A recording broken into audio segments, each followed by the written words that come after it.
Dans l'immensité de l'univers, parmi les milliards d'étoiles et de galaxies, une question persiste depuis toujours. Sommes-nous seuls ?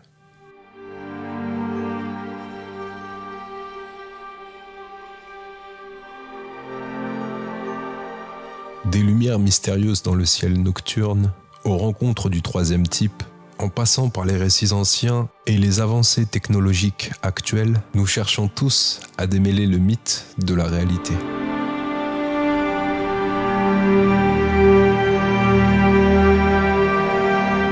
Le branle-bas de combat médiatique en cours nous ferait progressivement penser à une divulgation générale et imminente, mais qu'en est-il réellement ?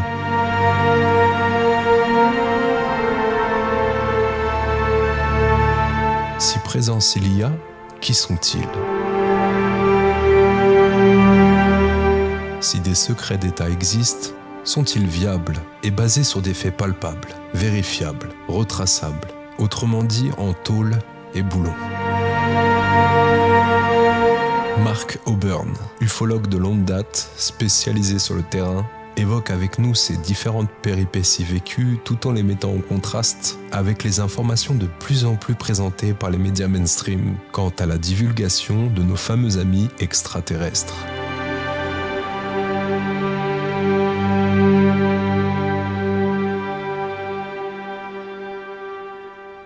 Installez-vous confortablement et préparez-vous à un échange pas comme les autres sur Amdessine, la plateforme des rendez-vous quantiques et holistiques.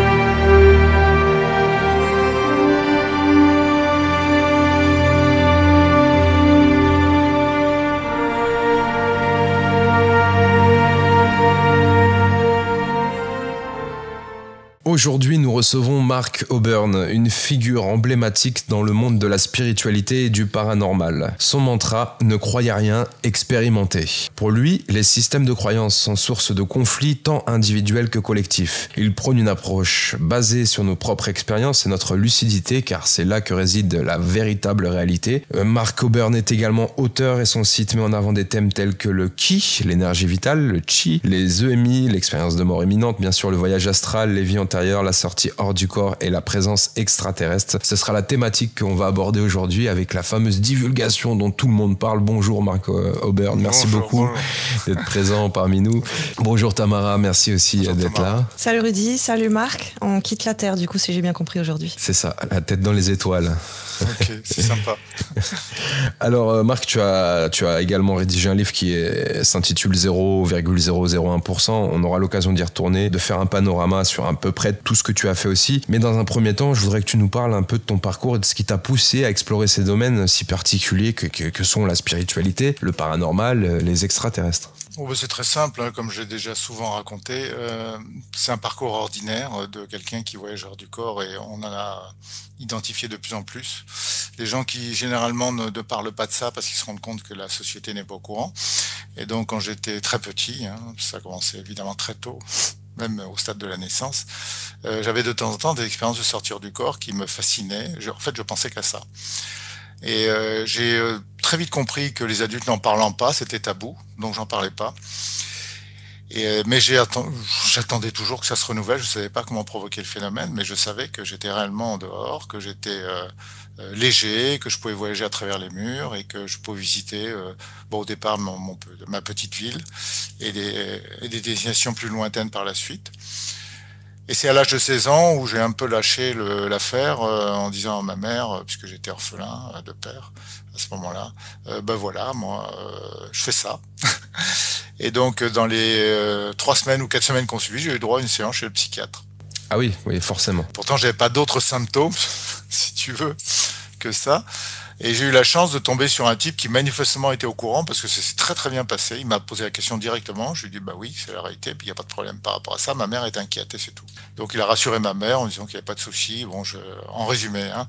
Et donc j'ai eu la chance. C'est pas la seule fois dans ma vie où j'ai eu de la chance, mais j'ai eu la chance de trouver quelqu'un d'au courant, tout simplement informé. Donc il n'y avait pas de traitement ni quoi que ce soit à explorer.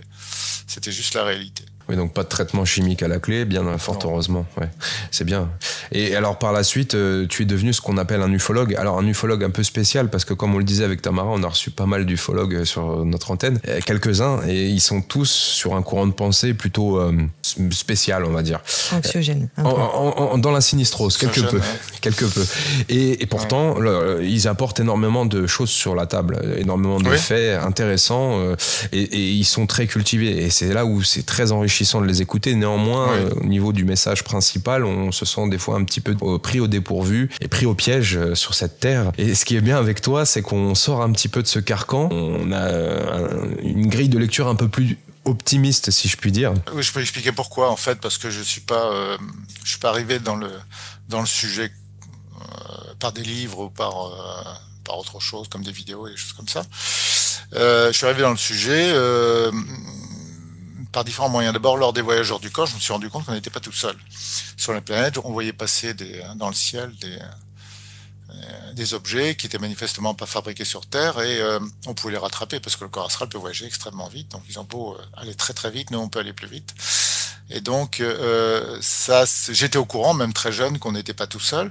Et c'était une époque où il y avait beaucoup de manifestations ovni, et j'ai assisté à une fois, je peux la raconter, mais je crois que j'ai raconté dans mon livre, je ne sais plus ce que j'ai raconté dans le livre, mais on était partis jouer de la guitare avec des amis, mais j'avais 16 ans, quelque chose comme ça, en pleine campagne, au bord d'une forêt, à quelques kilomètres de chez moi. C'était une jeunesse vraiment très sympa, au milieu de la nature, la rivière, et bon bref, on se met à jouer de la guitare, et je remarque, je crois que c'était à la fin de l'été, il y avait un ciel très très étoilé. Et je remarque qu'il y a des groupes de 4 étoiles, c'est pas plus gros que des étoiles, mais qui passent par 4, comme ça, en ligne. Et il en passe, et il en passe, et il en passe, et il en passe, et il en passe comme ça. Et je dis à mes copains, mais qu'est-ce que c'est que ce truc? Ils regardent le ciel, ils disent, ah oui, t'as raison, qu'est-ce que c'est que ce truc? Et puis, ils font pas attention, on continue à chanter. Et au bout d'un moment, il y avait une succession de ces étoiles qui passaient, comme ça, par groupe de 4. Et au bout d'un moment, il y a une grosse lumière qui a l'air de clôturer le peloton, et qui s'arrête juste au-dessus de nous. Et c'est aussi puissant qu'un phare de voiture vu à, je sais pas moi, à 500 mètres. Peut-être quelque chose comme ça. Et ça s'arrête et ça se met à clignoter juste au-dessus de nous. Et là, je dis à mes potes, je dis, mais c'est quoi ça? Si c'est un avion, ça doit avancer. Si c'est un hélicoptère, on va l'entendre, parce que la lumière est énorme. Et ça a clignoté peut-être, je sais pas, 30 secondes, je sais plus exactement, mais suffisamment pour qu'on puisse en discuter. On dit, oui, on sait pas ce que c'est, qu'est-ce que c'est que ce truc? Ça fait aucun bruit, ça clignote fort, hein, un phare de voiture, vraiment. Et puis, et le truc se barre. Et là, je me rends compte que mes copains se posent aucune question. Simplement, ils se disent, oui, on comprend pas ce que c'est, puis ils oublient ça dans les 10 minutes qui suivent. Étrange, hein? Dans la même période, il y a un phénomène qui se produit dans un petit bled au bord d'une vallée. Et l'histoire commence comme ça, c'était vraiment dans la même période. Il y a le garagiste qui est un type c'est un tout petit bled, hein, qui se lève très tôt le matin, et il voit passer très silencieusement un énorme cigare. On est en été. Un énorme cigare qui longe la vallée, qui passe au-dessus de son garage. Il est sidéré parce que le truc est énorme et il fait absolument aucun bruit. Donc il se dit, le lendemain matin, si ça se trouve, il va repasser. Donc il est avec 2 ou 3 copains le lendemain matin, et le truc repasse exactement à la même heure, très tôt le matin. Et donc le jour d'après, il y a la moitié du village qui est dehors. Et le truc repasse. En fait, il passe pendant une semaine. Et donc à la fin de la semaine, au terme de ça, tout le village est dehors pour assister au passage de l'engin. Parfaitement silencieux. Donc il passe en gros pendant 7 jours. Je sais plus si c'est 6 ou si c'est 8, hein, mais c'est... Et il y a même un journal local, un tout petit journal, qui est rédigé par un de mes anciens professeurs de gym, qui parle de ça, qui fait son enquête en disant, voilà, on comprend pas, qu'est-ce que c'est que ce truc? Un truc vraiment énorme qui passe au-dessus de la vallée, qui est passé pendant exactement à la même heure, tous les jours, pendant une semaine. Ensuite, lors des voyageurs du corps, je sais pas ce que... Bon, alors je dois réfléchir à ce que je dis aussi, hein, parce que je veux pas tout dévoiler non plus. Je me rends compte que on peut rencontrer des gens, et je commence à rencontrer des gens qui sont pas d'ici. Donc à l'époque, on n'en parlait pas du tout parce qu'on était très très loin. C'était bien avant la publication du livre de Strindberg, Communion. Et d'ailleurs, la première fois que j'en ai entendu parler autrement que par mes expériences personnelles, c'est en lisant le livre de Strindberg à la fin des années 90, alors que j'étais au Canada. Donc je suis tombé des nues parce que je pensais pas que les autres étaient au courant. Bon bref, donc dans ces rencontres, je suis accueilli parce que ceux qu'on appelle les gris. Je me repasse le film d'une de ces rencontres, ce qu'on appelle maintenant les grilles. Moi, à l'époque, ils n'avaient pas de nom, personne ne parlait d'eux. Et ces gens-là qui m'accueillent et qui me préparent et qui me... Donc, je suis hors du corps, malgré tout, mais bon, les notions de réalité et de solidité sont très différentes hors du corps. Ils m'introduisent à ce que je vais appeler les grands blonds, qui sont des gens de ma famille. Donc je suis reçu courtoisement par ces gens-là, plus que courtoisement, chaleureusement, alors que normalement ils sont pas très chaleureux. Hein. Et ces gens-là m'expliquent que je fais partie de leur famille. Bon, moi à l'époque, je me prends pas la tête avec quoi que ce soit, mais ça m'intrigue quand même tout ça. Et puis il y a quand même la vie physique. La vie physique, c'était les études, c'était la vie amoureuse. Hein. À cet âge-là, on est on est préoccupé par ce genre de choses, et souvent bien longtemps après ça. Et donc je continue ma vie. Et à l'âge de 25 ans, il se produit quelque chose de majeur. Je suis invité à bord d'un vaisseau. Et non pas dans l'état hors du corps, mais dans l'état physique, avec mon corps biologique. Donc ça, c'est vraiment fort. On me pose des technologies dans le corps biologique, qu'on appelle les implants. On les teste, et je participe à ces tests, sans tout comprendre de ce qui se passe d'ailleurs. Mais en voyant les résultats, je suis assez choqué. Je vois que dans ce vaisseau, on a des expériences d'hybridation entre les humains et d'autres races. Ça m'étonne, j'étais pas au courant. Et voilà, donc on est encore une fois avant que tout ça circule sur Internet. À l'époque, Internet n'existe pas. Il y avait déjà Jimmy Guilleux qui parlait des petits gris, non? Je sais pas. Jean-Pierre Petit, Jimmy Guilleux, je pense qu'ils y passaient déjà sur les plateaux à Deauville. Moi, j'étais pas au courant. Oui. Alors, ces quatre expériences m'interpellent. Dans la toute première expérience que tu évoques, donc cette fameuse lumière blanche a laissé comme un sentiment presque d'abstraction chez tes compagnons. Non, c'était très concret. Cette lumière qui était au-dessus de nous, on l'a comparé tous à un phare de voiture, mais qui envoyait bien. Oui. Très forte. Hein, c'était plus les petites étoiles qui passaient. Et pourquoi? Alors moi, je me dis, mais pourquoi ça s'est arrêté juste au-dessus de nous? On est au milieu de la campagne, au milieu de rien, ça s'est arrêté juste au-dessus de nous. Et tes amis ont subi une sorte d'effet Mandela, tu penses? Non, absolument rien. C'est simplement des types qui disent on sait pas ce que c'est, et puis on passe à autre chose. On passe à autre chose, et puis c'est tout. Parce que l'esprit humain est fait comme ça. Ils avaient d'autres préoccupations, et puis c'était sympa. On était là avec nos guitares. Enfin, moi je grattais un peu, d'autres jouaient beaucoup mieux que moi. Et puis pas d'explication, on passe à autre chose. C'est tout simplement ça. Puis c'était des gens, on va dire, de la campagne, sains et simples en même temps. D'ailleurs, il y en a certains que je vois encore. Je sais même pas si... Bon, il y en a un qui s'appelle Claude, je sais même pas s'il se souvient de ça, mais moi je me souviens parfaitement. Et cette expérience ultime, fatidique, presque, j'ai envie de dire, on peut appeler ça une abduction? Non, pas du tout. Je parlais de la 4e expérience, celle où tu as été dans un vaisseau. Oui, non, c'est une invitation. Bon, j'ai fait un résumé rapide, je peux pas tout raconter, mais je souhaite non plus pas tout raconter, mais on m'explique tout un tas de trucs auxquels je crois pas un mot. C'est tout simplement ça. C'est vraiment, genre, je crois pas un mot de ce qu'il me dit sur mon futur. Et je leur dis, mais vous vous rendez compte que ce que vous me racontez, c'est complètement débile. Enfin bon, voilà. Ça ne va pas se produire tel que vous le dites. Et bien des années après, des dizaines d'années après, je me suis rendu compte qu'ils avaient raison. Et en particulier, ce que je fais en ce moment devant toi, devant vous. Eh ça promet, Tamara. Attends, là, c'est bon, on peut s'arrêter 2 secondes sur tout ce que tu viens de nous dire. Parce que tu en parles avec tellement de... Je raconte les choses comme elles sont, c'est plus simple. Mais merci, et donc, merci. Quelques années après, là, on est... bon, je savais, moi, qu'ils étaient là, je voyais régulièrement des vaisseaux lors des voyages. Je me disais qu'ils nous foutaient la paix. En fait, c'est lors d'un voyage où, une des rares fois où j'ai rencontré un autre voyageur lucide, parce qu'un voyageur doit être lucide. J'étais parti dans la stratosphère, enfin très haut. On voyait bien la planète Terre qui n'est pas plate, ni en forme de pomme de terre, comme certains le pensent. Donc j'étais là, comme une image de la NASA, grosso modo, mais avec une vision beaucoup plus sympathique, beaucoup plus puissante. Et là, je vois un type un peu plus haut. C'est un type qui était plus âgé que moi sur le plan biologique, parce qu'on peut avoir beaucoup d'informations simplement en posant sa conscience sur quelqu'un, et qui contemplait le spectacle et qui me dit, regarde, la Terre, elle est gérée par des êtres venus du cosmos. Alors, moi, j'étais assez étonné, mais géré, comment ça? Oui, il veille sur nous, il s'occupe de nous. Alors, je découvre là, ce truc-là, et je dis, mais alors, ils sont pas simplement de passage, et ils nous fouchent une paix royale parce qu'ils veulent pas nous troubler. Il dit, non, non, et là, on voit passer un vaisseau, on le voit qui décolle de l'atmosphère terrestre et qui file dans l'espace à une très grande vitesse, comme ça. Il me dit, regarde, voilà, c'est un de leurs vaisseaux. Alors bon, voilà. Donc, je suis informé, comme souvent, moi, au cours d'un voyage. Mais je fais pas trop attention, je tire pas les conséquences de ce que ce type-là me dit. Et quelques temps après, parce que j'ai pas noté en détail quand est-ce que ça s'est produit, je fais une bonne balade hors du corps. J'habitais à l'époque à Aix-en-Provence, à côté d'Aix-en-Provence, et je me rends la nuit en Bretagne où il y avait une espèce de fête, une espèce de mariage. Je me mêle aux gens, je m'amuse à faire des expériences sur leur bulle de rêve, etc. Bon, bref. Et puis je me dis tiens, je vais revenir. Mais je vais m'amuser à y aller, non pas avec l'identificateur de ma maison, mais en y allant comme si j'allais à tâtons, parce qu'on peut se déplacer comme ça aussi. Donc je décolle et je file vers le sud. Bon, ça, on repère assez facilement les côtes. Et puis au bout d'un moment, je me repère, enfin au bout d'un moment, on se déplace très vite. La difficulté, c'est d'aller lentement. C'est plutôt ça. Donc je vais doucement et je me retrouve très vite au-dessus de ce que je pense être Agen. Donc je descends la ville d'Agen. Je descends pour essayer de me localiser et comme je suis au centre-ville, alors souvent quand on voyage comme ça, on va voir à la périphérie des villes, il y a toujours les noms des villes, hein, des villes et des villages.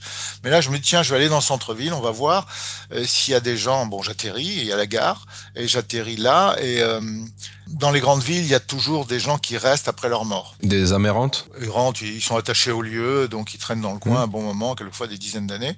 Mais c'est une bonne source d'information, tu vois, Rudy. Et donc, je fais ça, je descends, je vais peut-être trouver quelqu'un qui peut me dire, donner des renseignements sur, plutôt que d'aller, bon, j'ai pas eu l'idée d'aller à la périphérie pour voir, mais je voulais un point de repère. Bon, peu importe, je rentre dans les détails qui sont inutiles. Bon, je redécolle, et en prenant 10-15 km d'altitude, d'un seul coup, on a la périphérie, la vision périphérique, j'identifie peut-être à 30 km, je sais pas, quelque chose comme ça, quelque chose de particulier. Parce qu'on a un champ de conscience qui est très large, et dans ce champ de conscience, on est capable de recevoir énormément d'informations, extrêmement claires. Et tout de suite, je repère un véhicule de type utilitaire, en pleine campagne, peut-être à 30 km, qui me paraît ne pas être piloté par des humains terrestres, instantanément. Alors là, les bras m'en tombent littéralement, hein, les bras astraux. Et donc, d'un éclair, je vais vers eux et je rentre dans le véhicule. Et là, je me rends compte que j'ai affaire à ce qu'on appelle les gens de zeta reticuli, les gris. Et qu'en fait, c'est un vaisseau qui est maquillé en véhicule utilitaire. Alors là, je suis complètement soufflé. Et je les vois rentrer en symbiose avec le vaisseau pour en prendre les commandes. Je vois comment ils font. J'entends, même avec mes sens astro, j'entends une espèce de bruit d'aspirateur et je me dis, ils sont en train de décoller, mais ils vont aussi changer de dimension. À l'époque, je savais pas du tout qu'ils étaient capables de faire ça, de changer de dimension technologiquement. Je l'apprends là, sur place. Et je me dis, ils vont changer la dimension, c'est-à-dire le niveau vibratoire de leur vaisseau, ils vont aller ailleurs. Et je me mets dans la tête de les suivre. Mais je sais pas du tout comment on fait. Et donc, comme ils changent de niveau vibratoire et que je change aussi, moi, en fait, je les perds complètement. Je me retrouve complètement ailleurs, dans un univers dans lequel je suis au-dessus d'un vaste océan avec des pics rocheux, etc. C'est absolument extraordinaire, sauf que je les ai complètement paumés. Alors, je fais la version rapide, hein, parce que je ne vais pas donner tous les détails, pour vous raconter comment pour moi, c'était un chemin progressif. Alors, je dis les choses, je dis pas tout, mais je dis les choses comme elles sont. Je reviens de ce voyage, et je téléphone à un de mes amis, et je lui dis, mais parce qu'il y a un site internet sur les extraterrestres, depuis assez longtemps. Et je lui dis la chose suivante, je dis, mais tu m'avais pas dit qu'ils étaient là, qu'ils étaient présents sur Terre et qu'ils interféraient avec nous, qu'ils étaient présents parmi nous. Et il me répond, il me dit, écoute-moi bien, ça fait 20 ans que je te le dis, tu ne m'écoutes pas. Et ça, c'est vraiment révélateur. C'est vrai, on n'écoute pas. Je l'écoutais pas. Ça me paraissait trop gros ce qu'il racontait, sauf qu'il a fallu que je trempe les mains dedans, quoi, que je pénètre dans le truc. Et là, il m'explique, il me dit, tu veux savoir? Là, pour le coup, j'étais impatient de savoir. Je dis, mais non, mais je pensais qu'ils étaient simplement en train de se balader, qu'ils nous foutaient la paix, et qu'ils survolaient la planète, et puis c'est bon, c'est la planète des singes, on les laisse tranquilles jusqu'à ce qu'ils évoluent. Mais pas du tout. Et j'ai compris ce jour-là que pas du tout. Et c'était rude, hein, comme découverte. Moi, j'étais chamboulé. Et donc, il me dit, lis le bouquin de Corso, le jour d'après Roswell. Donc je vais le chercher sur Internet, on était à l'époque Internet déjà, et je lis ce bouquin, je dis oh pétard, je dis oh là là là là, ah ben oui, c'est bien ça. Et lui, grâce à lui, je découvre ce que ce que je viens de comprendre, ce que je viens de comprendre par l'expérience. Je dis oh là là, c'est pas du tout ce que je croyais. Et vraiment là, c'est vraiment un espèce de choc. Ça, il y a à peu près 20 ans, 25 ans de ça. Bon, je rentre pas dans les détails des dates, et je commence à m'intéresser au problème parce que mon voyage m'a fait comprendre l'importance de ça d'un seul coup. J'avais eu quand même une expérience et je le raconte dans mon livre.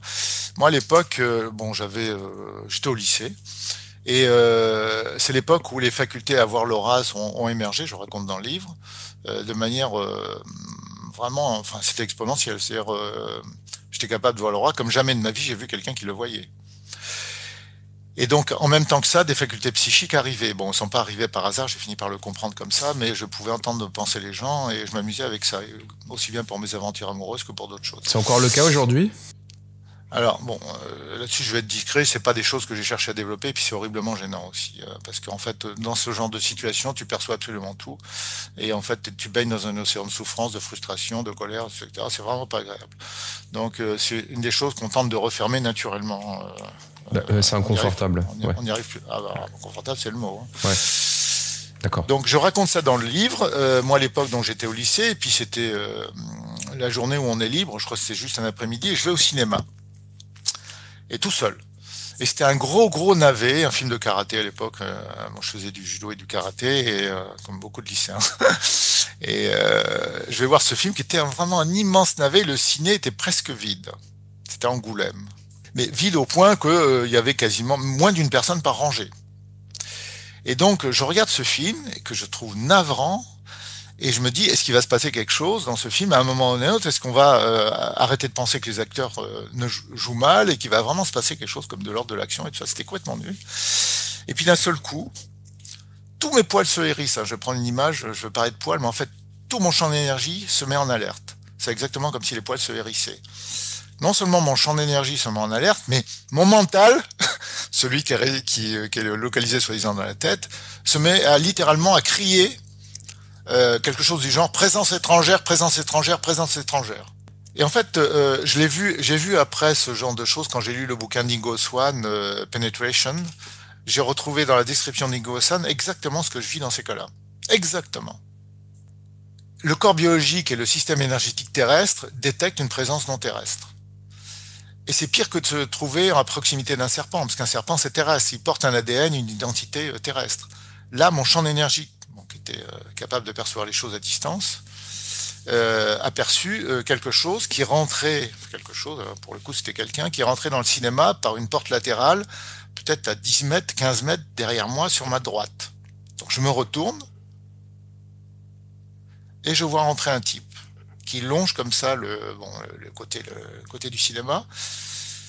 Et vraiment, tout mon champ, et je le ressens encore maintenant que je le raconte, tous mes sens me disaient présence étrangère, présence étrangère.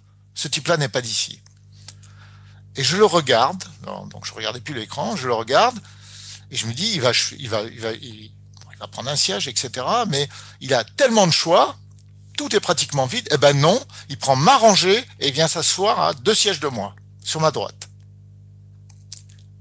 Mais pourquoi? Le réflexe de tout le monde, c'est quand même de dire mais il y a de la place partout, je prends une rangée où il n'y a personne. Enfin, ça paraît peut-être pas... Et il s'assoit là. Et à partir du moment où il s'assoit, il ne bouge plus un cil. Rien. Même pas les yeux. Il a l'air de regarder vers l'écran, mais je vois que ses yeux ne bougent pas. C'est-à-dire, il s'est posé là, et il fait une sorte de yoga. Mais en même temps, j'ai pas l'impression qu'il se force. C'est difficile à expliquer. Un individu lambda, on le pose quelque part, il va bouger les mains, les trucs et machin, ça bouge dans tous les sens. Mmh. Là, il s'est posé, et à partir du moment où il a eu sa position assise, rien de son corps n'a bougé. Mais il était bien là physiquement. Hein. Moi, je me tourne vers lui.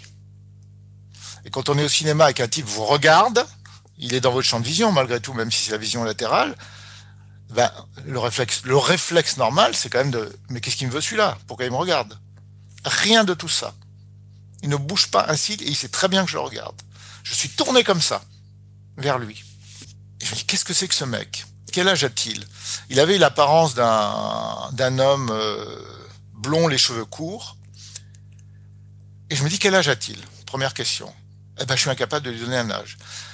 Il aurait pu avoir 25 ans, 30 ans, mais il aurait très bien pu en avoir 80. Quelque chose me dit que je ne peux pas connaître l'âge de cette personne-là, qu'elle a l'apparence de quelqu'un de jeune, mais qu'en fait, elle peut être beaucoup plus vieille que ça. Ça, c'est la première information, et j'en ai pas retiré beaucoup à ce moment-là. Ensuite, je tente de le sonder psychiquement. Et je ne mets pas des coups de pied dans les chevilles. À l'époque, j'étais balèze pour ça, hein, vraiment. Donc, je lance une sonde énergético et psychique dans sa coque, dans son enveloppe. Et stupéfaction, je ne ramène absolument rien. Même si à l'époque, bon, il y a encore des traces de ça, mais si je sonde un chat, un arbre, un humain encore plus, un cheval, n'importe quoi, je vais ramener des trucs. Là, rien du tout. Waouh! Alors ça m'impressionne, hein. Vraiment, ça m'impressionne. Donc j'essaye pendant peut-être les 10 minutes où il est resté. Il ne bronche pas du tout. Il me voit tourner vers lui, il ne me jette pas un seul regard. Et je vois que ses yeux ne bougent pas. C'est-à-dire les personnages, on n'est pas très loin de l'écran, je me mets plutôt devant, moi, au cinéma. Et il ne regarde même pas le film parce que ses yeux ne bougent pas. Voilà, le personnage principal, enfin, si on peut parler de personnage, se balade à droite et à gauche, il ne le regarde pas. Mais il a l'air de regarder en direction de l'écran. Mais il ne bouge pas. Il est comme vide, mais je sais que c'est pas vrai.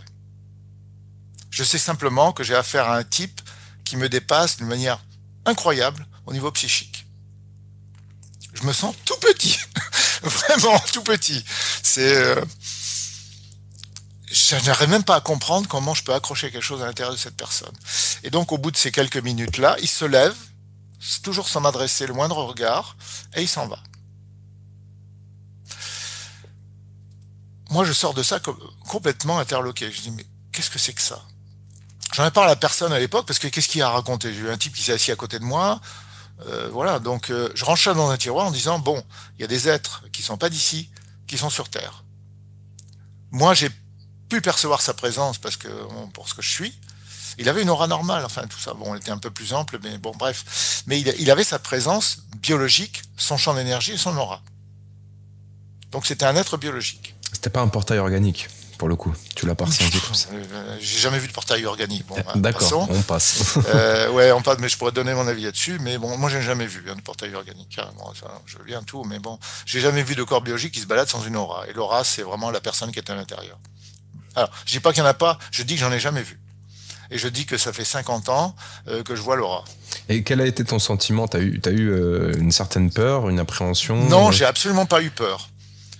Mais je me suis dit que de temps en temps, ils étaient là parmi nous et que les autres humains terrestres, qui n'étaient pas pourvus des mêmes perceptions, ne les voyaient pas, ne se rendaient pas compte qu'ils étaient là. Mais ça, je l'ai pris, parce qu'à l'époque, il m'arrivait un truc par jour. Hein, donc je l'ai pris, j'ai mis dans un tiroir en disant, bon allez, je classe ça, bon voilà, j'en ai croisé un. Et j'y ai pu penser. Enfin, j'y pensais de temps en temps, mais enfin, ce qui me fascinait, c'est que j'avais rien pu comprendre de lui. Rien. On va rentrer un petit peu dans le vif du sujet parce que l'actualité nous dépasse un petit peu en ce moment. Donc on a l'ancien officier du renseignement américain, David Grusch, qui a témoigné devant une commission du Congrès américain le 26 juillet 2023 en affirmant que les autorités dissimulaient des preuves de l'existence d'extraterrestres, y compris des débris d'un objet non identifié. Grusch, en l'occurrence, il est convaincu que les États-Unis possèdent un ovni. Ils appellent ça des UAP, donc le nouveau phénomène anormal non identifié. Il a révélé qu'il existait un programme visant à récupérer et analyser les restes d'un appareil, de ce fameux appareil. Il a décidé de devenir lanceur d'alerte suite à ça, et puis on en a parlé un petit peu partout, à TF1, sur M6, et depuis c'est un petit peu une Independence Day version reality show. Je me suis pas tenu au courant de ce truc, mais on m'a posé la question, mes followers m'ont posé la question, je dis mais qu'est-ce qu'il y a de nouveau par rapport à ce que Greer a fait au début des années 2000. Greer, il a réuni des témoins, dont de pas mal de militaires, il les a convoqués devant la presse, il y avait ABC et tout ça, ils ont mis un gros budget là-dessus, et les mecs ils ont débité bien plus que beaucoup de détails, et j'ai rencontré certains de ces témoins personnellement. Donc c'est une histoire qui tourne un peu en boucle, ce que ce garçon a raconté, comment il s'appelle, Grusch, ouais, David Grusch. Ouais, Grunch, autre chose en anglais. Non, mais c'est très bien. Il n'y a pas de souci. Simplement, regardez ce qu'a fait Stephen Greer et d'autres il y a 25 ans. Mais c'était pas à travers le Congrès américain, c'était pas par une voix, un porte-voix officiel. Il n'y avait pas un impact. Ouais, c'était autre chose. Mais Greer a quand même été invité au ranch de Rockefeller. Moi, il me l'a expliqué j'étais là, il me l'a expliqué en direct pour expliquer aux époux Clinton tout le bazar. Donc, c'était pas devant les caméras, mais les gouvernements, les présidents des États-Unis sont au courant depuis longtemps. Medvedev, sa déclaration à l'époque, c'était une blague selon toi? J'en sais rien. Ce que je sais, c'est que les Russes sont parfaitement au courant et qu'ils ont récupéré un vaisseau, au moins un.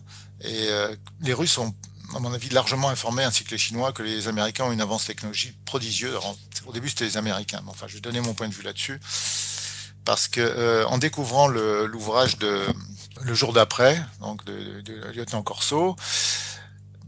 J'ai lu après le rapport Cometa, donc j'ai compris que les militaires français étaient vaguement au courant que les Américains avaient fait de la rétroconception de technologies extraterrestres. J'ai pris vraiment au sérieux parce que j'avais eu ces expériences directes là. Bon, je raconte celles qui sont utiles à la discussion. Le bouquin de Corso, pour moi, c'est la vérité. Il décrit la vérité, il écrit comme un pied, mais bon, il écrit ce qu'il a vraiment vécu. Et ils ont récupéré du matos à Roswell. J'avais rencontré après le début de ces années 2000, quand j'ai pris conscience du phénomène, je me suis dit, tiens, il faut à tout prix que j'en sache plus et l'impact que ça a sur la population terrestre. Et j'ai commencé à circuler, parce que j'avais un peu de moyens, plutôt que de lire des bouquins, de regarder des vidéos. Moi, j'allais sur place et à Amsterdam, en 2005, j'ai rencontré Linda Ho, qui était la personne qui a convaincu lieutenant Corso de dévoyer. Bon, il avait plus de 80 ans, il s'est dit, de toute façon, je vais mourir dans pas longtemps, autant que les gens sachent. Et elle était là avec son caméraman, c'est une petite bonne femme qui nous a expliqué son parcours. J'ai rencontré Linda Ho, j'ai commencé à aller sur le terrain, entre guillemets. Je suis allé assister à des congrès aux États-Unis, d'ailleurs souvent je me retrouvais être le seul Français. Et je suis allé faire un protocole CE5 avec Stephen Greer, et c'est pareil, j'étais le premier Français à faire ça. Parce que je juge que le sujet est d'importance, et je veux comprendre les gens qui ont la même conscience, qui ont compris que le phénomène était réel. Et c'était vraiment très enrichissant. Et j'invite les auditeurs qui ont un peu de moyens, un peu de volonté d'investiguer, de se rendre à des congrès comme le UFO Congress, où j'ai l'intention de retourner dès que ce sera possible. J'ai failli y aller au moment du Covid, mais ils ont annulé, ils ont fait tout ça à distance. Et c'est très intéressant parce que là, on est sur du concret. Hein. On a des témoins directs, on a des abductés, on n'en a pas un, ni deux, ni trois, on en a 20, 50. Là, c'est riche, hein. C'est très intéressant. Il faut aller sur ce genre de choses. Bien sûr, ça coûte de l'argent. Mais moi, c'est ce que j'ai fait. J'avais un peu d'argent, donc je suis allé enquêter, entre guillemets, sur place. Non pas pour être informé sur le phénomène en lui-même, sur lequel j'avais des informations directes, mais pour voir l'impact sur la population terrestre particulière, celle des abductés, celle des gens qui ont été contactés, et j'en ai rencontré pas mal lors de mes voyages. Tu parles des États-Unis. En France, on a des organismes, on a notamment le GEPAN, très controversé. Non, mais je vais te donner mon avis, et puis je vais me permettre d'être arrogant, ce que je suis toujours. Je suis sûr de ce que je veux dire à 100%. On t'écoute. Pas à 99%. Alors, effectivement, ils ont créé cette institution, le GEPAN, qui est un système de collecte des observations des individus lambda, des citoyens. Okay, donc le GEPAN la gendarmerie met en forme les rapports, ils essaient de trier les observations, ils font leur enquête, ils envoient ça au GEPAN, qui le renvoie à qui? Tu es au courant, toi, Rudy, de ça? Qui le renvoie à un organisme qui s'appelle 3AF. J'avais entendu parler, vaguement. Oui. Voilà, ça termine chez 3AF. Ok. Bon, je répète que je vais pas dire comment je sais tout ce que je vais dire, mais je suis absolument certain de ce que je dis. C'est pas une hypothèse, c'est pas ce que j'ai vu sur Internet, pas du tout. Chez 3AF, on fait un tri. Ok. Et il y a des choses qui ont été, il y a quelques années, publiées, entre guillemets, en libre accès, et des choses qui ont été enterrées profondément. Un caviardage, ouais. Ah, mais je répète, ce n'est pas une hypothèse. Voilà. Donc voilà comment ça fonctionne en France. Je vais rajouter quelques détails. Il y a un tout petit groupe de personnes liées à l'institution militaire qui est parfaitement au courant de ce qui se passe. Un tout petit groupe de personnes, avec de tout petits moyens de rien du tout. En fait, ils n'ont quasiment pas de budget. Donc ils ont de temps en temps récupéré des objets E.T. comme par exemple des implants. Ils ont accès à des microscopes électroniques, ce genre de choses, pour essayer de comprendre ce qu'ils ont, mais ils ont strictement aucun moyen pour faire de la rétroconception. Ils n'ont pas le moindre penny, le moindre euro, le moindre centime d'euro pour faire de la recherche et de la rétroconception. Et c'est pas des euros qu'il faut, c'est des milliards d'euros. Donc voilà, au-delà des apparences, au-delà de la façade du GEPAN et de 3AF, il y a un tout petit groupe de personnes qui sont actifs sur le terrain, qui font de la recherche, mais avec quasiment aucun moyen. On peut te demander le nom de cet organisme? Non. D'accord. Alors, mais attends, Rudy, parce que moi je vais faire ma analyse, mais pourquoi autant de mystères? Pourquoi autant de mystères sur Alors ces sujets-là? oui, mais ça c'est une très bonne question. C'est ce que j'ai dit. Dans ces cas-là, parce que alors il y a plein de raisons, mais on est vraiment au cœur du sujet. La première des raisons, c'est que l'activité extraterrestre, elle va intervenir auprès de nos activités nucléaires, de notre force nucléaire et de nos usines de production électrique basées sur la centrale nucléaire.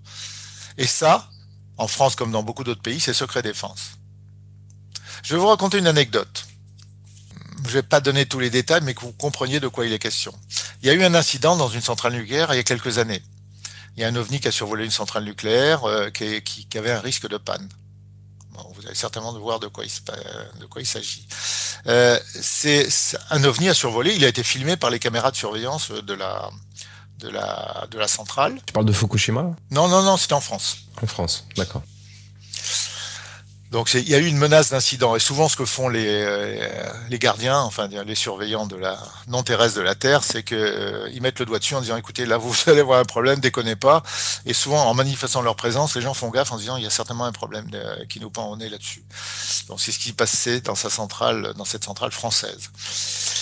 L'affaire a été diffusée pendant quelques temps, et un groupe d'ufologues dont une personne que j'ai rencontrée personnellement est allé a appelé la centrale en disant écoutez, nous on s'intéresse au phénomène, est-ce que vous nous autorisez à venir et à regarder les bandes vidéo de la centrale? Et les responsables de la centrale lui disent mais monsieur, venez, il n'y a pas de problème. Il vient avec son copain. Ça, je tiens de l'homme en lui-même. Je ne citerai pas son nom ni rien. Il vient avec son copain. Et quand ils arrivent devant la centrale, on leur bloque le passage. Il y a des hommes, des militaires français, en treillis non identifiables, en noir, qui leur disent, messieurs, vous ne rentrez pas. Il ne s'est rien passé ici. Premier épisode. Donc, ils repartent. Il n'y a rien à savoir, il n'y a rien à filmer, il n'y a rien à dire. Vous repartez d'où vous venez. Ils essayent d'insister, d'enquêter, etc. Et le type m'a raconté la chose suivante. Il prend un train, genre un TGV, pour monter de l'endroit où il habite, je sais où il habite, et sur Paris. Et il y a un type qui s'assoit en face de lui, un militaire, les cheveux courts, assez carrés, et qui lui dit, voilà, toi et ton copain, vous arrêtez immédiatement d'enquêter sur cette affaire-là. Immédiatement. Les hommes en noir dont parlait Medvedev, hein. Non, c'est pas un homme en noir. On est sur du personnel militaire, missionné. Il aurait pu venir en tutu, c'était pareil. Hein. C'est simplement un mec qui était chargé de faire peur. Voilà, de dire, il va t'arriver des bricoles, éventuellement, on ira jusqu'à ta disparition physique, mais tu arrêtes immédiatement. Le mec, il a été terrorisé, il a arrêté immédiatement, et son copain a eu le même genre de visite. Un barbouze, quelque sorte. Oui, mais ces gens-là sont envoyés pour faire peur, mais ils n'ont pas la moindre idée, parce que bon, il faut bien comprendre comment ça fonctionne, de ce qu'ils sont en train de faire et de ce qu'il y a derrière. On leur dit simplement tu vas aller faire peur à un tel, mais ils savent pas ce qu'il y a derrière, ils savent pas qu'il y a des vaisseaux extraterrestres. Il faut bien comprendre que tout ça c'est cloisonné. Voilà, ça c'est quelque chose que j'ai vécu beaucoup de choses de ce genre-là, mais voilà comment ça se passe. D'abord, c'est secret défense. Ensuite, les dirigeants français sont toujours au courant. Parce que, quand un président de la République est élu en France depuis les années 60 ou 70, il a accès à un dossier que Robert Dean appelle The Assessment, qui est transmis à tous les présidents, à tous les dirigeants en Europe. Assessment, il faut lire Robert Dean. J'ai rencontré Robert Dean en personne. Hein. Vous voyez, je parle de choses que, je connais Robert Dean. Bon, il est décédé malheureusement maintenant, mais je l'ai vu à 2 reprises. Face to face, comme on dit. De plus, quand un président de la République français est élu, je ne sais pas pour M. Macron, mais je sais pour ses prédécesseurs, après l'élection, après qu'on lui ait remis les codes nucléaires, il a une visite de quelqu'un qui passe par la petite porte, qui va lui expliquer tout ça, tout ce qu'on est en train de se dire. Et il lui dit en substance, Monsieur le Président, on n'est pas tout seul sur Terre, il y a des gens dont la technologie est très avancée, qui vont interférer avec notre industrie nucléaire et notre armement nucléaire, et on n'y pourra rien, strictement rien. Et pour pas que vous en étonniez, on vous informe. Et je répète, ce n'est pas une hypothèse que je suis en train de formuler devant vous, c'est une certitude à 100%. Il est probable que M. Macron ait été informé comme ses prédécesseurs.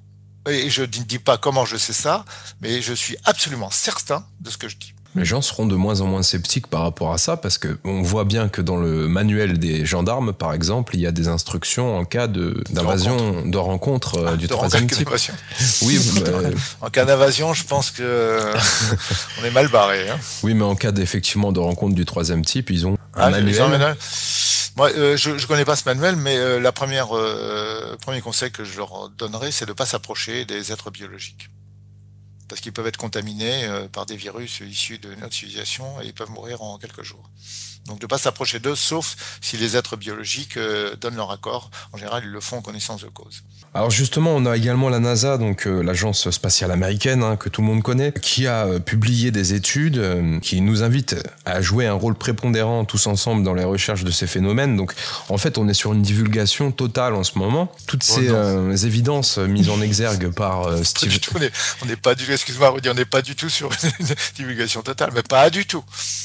Alors partiel et peut-être minuscule. Très certainement influencé dans un certain sens. Mais c'est vrai que par rapport à avant, on avait Steven Greer, on avait Dolores Cannon, on avait David Icke, on avait dans la même trempe aussi en France David Icke, je pense qu'il délire pas mal. Hein. Moi, c'est mon avis. J'ai acheté tous ces bouquins quand j'étais aux USA il y a quelques années. Oui. Au bout d'un moment, j'ai tout jeté. Je dis mais qu'est-ce qu'il raconte ce mec? Sur quoi c'est basé? Moi, je crois beaucoup plus au travail effectivement de Dolores Cannon. Il y a une autre aux États-Unis que je connais qui s'appelle Evan Smith, qui fait un travail similaire et qui est très sérieuse. On peut dire beaucoup de choses sur Steven Greer, que je rencontrais à plusieurs reprises. J'ai passé 8 ans avec lui.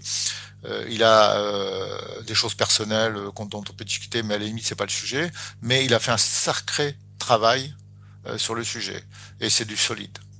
Alors pourquoi on en parle aujourd'hui un peu plus? Certes, on n'est pas totalement transparent sur la thématique, mais pourquoi les langues se délient au jour d'aujourd'hui? Est-ce que tu penses que stratégiquement, on entre sur la ligne temporelle de Bluebeam, ou qu'éventuellement il y a quelque chose qui se trame? Parce que on n'est pas dans l'altruisme de la part de nos chers gouvernants, tu le sais bien. On est dans tout sauf le transfert de connaissances. Je vais te proposer une autre vision des choses, complètement différente. Et c'est de la logique, au-delà de certaines choses que je sais. Mais c'est de la logique, mais tu vas comprendre la logique. Pourquoi il n'y a pas de révélation aujourd'hui? Dans l'absolu. Tout simplement parce que les non-terrestres ne le veulent pas. S'ils le voulaient, combien ça prendrait de temps pour que tout le monde soit au courant sur Terre? Un quart d'heure, une demi-heure, je sais pas, 2 heures? Il suffit qu'ils apparaissent avec des vaisseaux immenses, parce qu'ils en ont des balèzes, voilà. Et puis voilà, on est là, clic, c'est fini, l'histoire est dite. Pour l'instant, ils ne veulent pas. Et donc, la communication au niveau de la population humaine, elle ne dépend pas essentiellement des humains terrestres. Les humains terrestres suivent le mouvement, ce qu'on appelle les gouvernants. Mais ce ne sont pas ces gens-là qui décident. Absolument pas. Est-ce que cette logique te semble solide? À ce moment-là, ils ont décidé de donner des bribes, des faisceaux d'indices. C'est ça. Est-ce que c'est une décision ou est-ce que c'est justement les moyens d'aujourd'hui qui font qu'on peut plus trop limiter l'information? Non, c'est un plan sur des millénaires, voire des dizaines de millénaires. Il n'y a rien de spécial. Ils se sont montrés aux humains terrestres il y a déjà longtemps. Si on fait des recherches, on va trouver des trucs un peu partout dans le monde. Mais c'est un peu ça, j'arrive pas à comprendre. Les Indiens Hopis sont parfaitement au courant de leur existence. Il y a en même temps justement des traces, des apparitions, des témoignages, des abductions. Et en même temps, ce que tu nous expliques qui fait sens, c'est veulent pas. Il faut écouter ce que...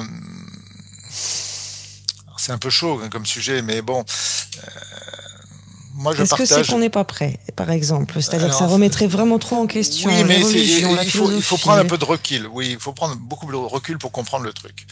Et plutôt que de se concentrer sur notre époque et sur notre petit monde minuscule, faire un espèce de zoom arrière. Qu'est-ce qu'il y a dans The Assessment? Je reviens sur ce que Robert Dean racontait publiquement. Vous connaissez peut-être Robert Dean tous les deux, non? C'est le document qui est transmis à tous les chefs d'État dont tu parles. Oui, mais vous avez vu les vidéos sur Robert Dean? Moi, j'en avais vu 2 sur le projet Camelot. Ok, bon, bah oui, effectivement. Okay. Qu'est-ce que dit Robert Dean? Qu'est-ce qu'il raconte? Qu'est-ce qu'il racontait? Parce que malheureusement, il est parti. Il a découvert, alors qu'il était au siège de l'OTAN avec un niveau d'accès au secret maximum, hein, c'était le niveau 49, pour être précis. Petite parenthèse, le président des États-Unis est de niveau 6 en accès au secret. Un de mes amis qui est décédé malheureusement il n'y a pas longtemps, qui travaillait pour la NASA, était de niveau 9, c'est-à-dire il était 3 échelons au-dessus du président des États-Unis, comme ingénieur. Et comme quoi un ingénieur a beaucoup plus de savoir et d'accessibilité. C'est des accréditations qui sont données, mais il ne faut pas s'imaginer que le président des États-Unis est parfaitement informé de tout ça. Non, il y a des gens comme Carter qui voulaient savoir, hein, parce qu'il a observé un ovni en direct, et on lui a fait comprendre qu'il n'avait pas le droit de savoir, qu'il n'avait pas besoin de savoir. Ça, c'est un détail. Mais Robert Dean raconte parfaitement, et moi j'étais là quand il a raconté et qui m'a donné des détails, que quand il était militaire au siège de l'OTAN, il y a eu un incident gravissime 2 ans, 3 ans avant qu'il arrive au siège de l'OTAN en Europe. Il était à Rocancourt. Et un soir, il s'emmerdait, hein, parce que il explique, Robert Dean, c'est un personnage, hein, quand même. Il expliquait que la guerre, il avait fait la guerre de Corée où il y avait 1 million de morts. La guerre, c'est 99% d'ennui absolu et 1% d'horreur absolue. Et ben, il était dans ces 99% d'ennui absolu. Et son patron lui dit, bah, puisque tu as l'accès cosmique top secret, j'ai de quoi t'occuper, l'esprit. Et il va au coffre et il lui pose sur le bureau, la table, le fameux rapport en question, The Assessment. Et là, quand Robert Dean raconte ça, il faut comprendre la chose. Hein. C'est un choc, c'est le choc de sa vie. Et il dit, il a des formules comme ça, il dit l'homme qui a ouvert le dossier n'est pas le même que celui qui l'a refermé. Et il explique que l'homme qui a ouvert le dossier a disparu totalement. Il s'est effondré totalement, de toutes pièces. Tu te rends compte, hein? D'un seul coup, il découvre quoi? La présence extraterrestre et beaucoup de détails là-dessus. Mais pas seulement ça. Il découvre que l'humain terrestre a été conçu de manière génétique, une ingénierie génétique par une certaine race, il y a à peu près 200 000 ans. C'est ce que Robert Dean explique. Okay. Et que le programme de développement de cette humanité-là, c'est un peu comme nous on élève des chevaux, des orchidées, il s'établit sur des centaines de millions d'années. Donc voilà pour la grosse figure, pour le paysage général. Alors, j'irai sans embâche, je partage totalement ce point de vue. C'est intéressant, et là ça en rejoindra un petit peu aussi le domaine de la spiritualité, parce que ça... Voilà. Donc là, on peut faire une émission de 20 heures là-dessus. Oui, mais je partage totalement ce point de vue, à la fois pour des choses sur lesquelles je vais pas détailler tout, mais parce qu'il faut limiter quand même les choses, en tout cas pour moi, pour me protéger un petit peu aussi. Je sais pas que j'ai peur de quoi que ce soit, hein, mais bon, voilà. Ça, c'est disponible. Le gars qui veut enquêter là-dessus, c'est disponible. Cette information est disponible. Elle est très difficile à gober. Et elle est pas mal. L'ufologie, c'est, comme toute chose, un domaine dans lequel il y a un marécage, un océan d'idées contradictoires et d'informations qui se mêlent les uns aux autres. Beaucoup de choses fausses. Une des choses fausses qui circulent, par exemple, c'est que les gris seraient nos futurs qui ont remonté le temps, enfin, nos descendants futurs qui ont remonté le temps et qui viennent parmi nous. Oui, c'est totalement faux. Je pense que c'était inventé sur un coin de table dans une réunion de type de bureau de désinformation, parce qu'il y a des bureaux aux États-Unis qui sont là pour noyauter les milieux ufologiques et leur dire des conneries. Des fabriques d'hoax. Oui, mais voilà. Donc, et puis quelquefois c'est très bien, c'est très élaboré. On va contacter un type qui s'intéresse, un ufologue connu. Et on va se faire passer pour un whistleblower et on lui dit des trucs qui sont vrais et on rajoute des trucs qui sont faux. Et le mec prend tout le paquet. Voilà, une des choses qui fonctionne, c'est comme ça. En plus, ils ont des moyens technologiques sidérants. Hein. Bon, c'est rien de le dire, ça.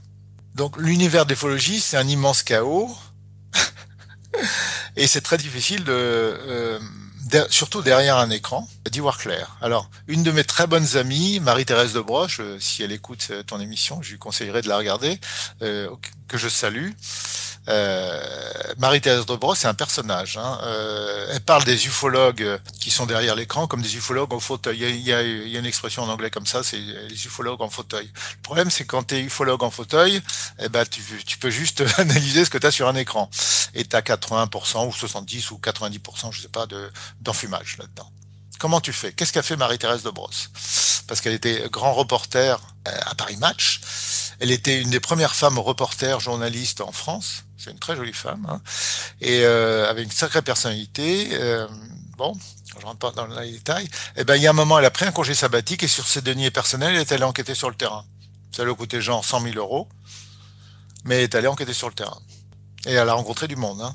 Moi, je vous invite à faire parler cette femme. Elle a tellement de choses à dire, vous allez être sidérés. Elle l'a fait sur ses deniers personnels, parce que c'est pas Paris Match qui va bien entendu impulser. Oui, bien sûr, elle a fait sur.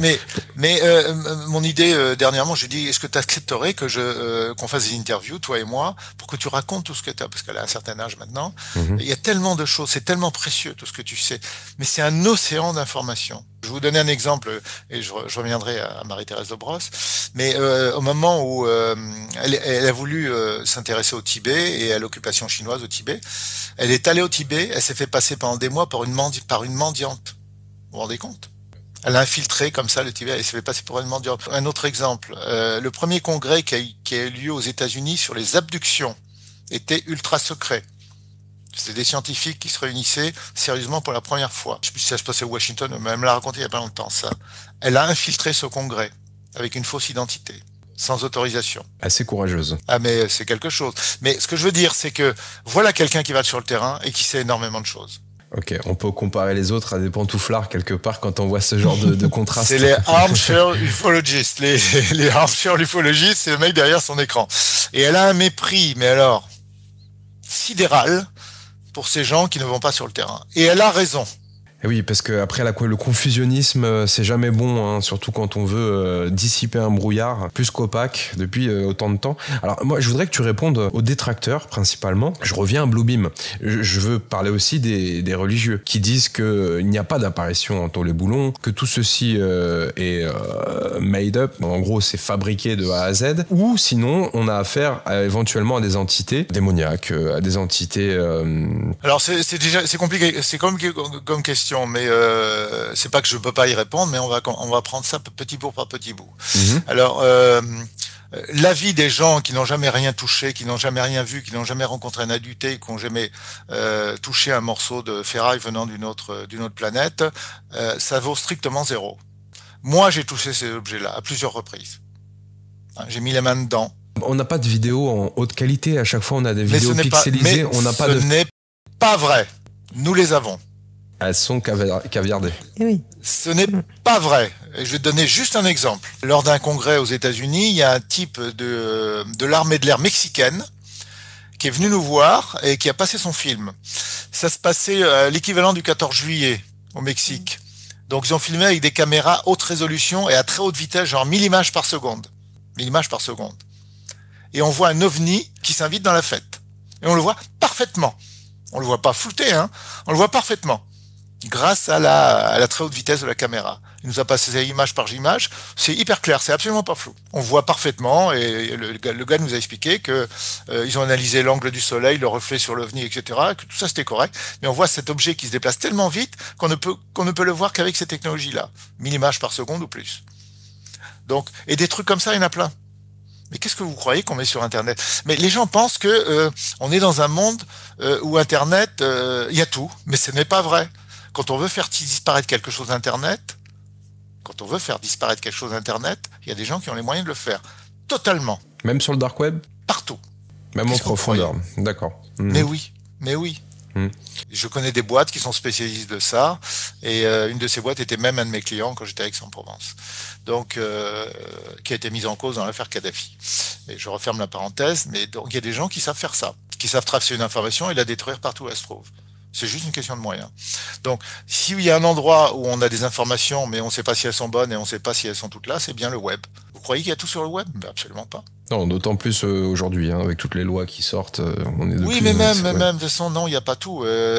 Mais allez sur le terrain, rencontrer des gens, vous allez, comme je l'ai fait, vous allez rencontrer des abductés, vous allez toucher des objets extraterrestres, et plus.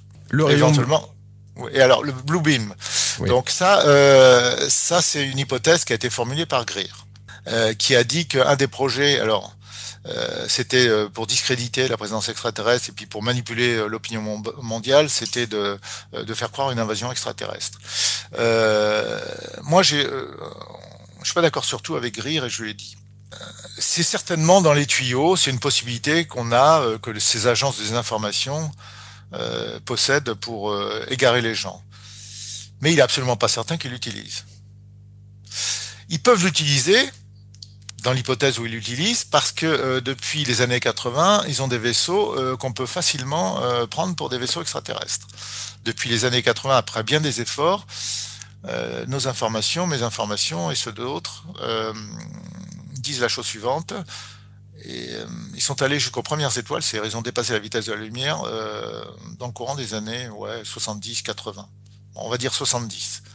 Les programmes de rétroconception extraterrestre, de technologie extraterrestre, ont dégagé d'énormes moyens détournés du budget fédéral américain au départ.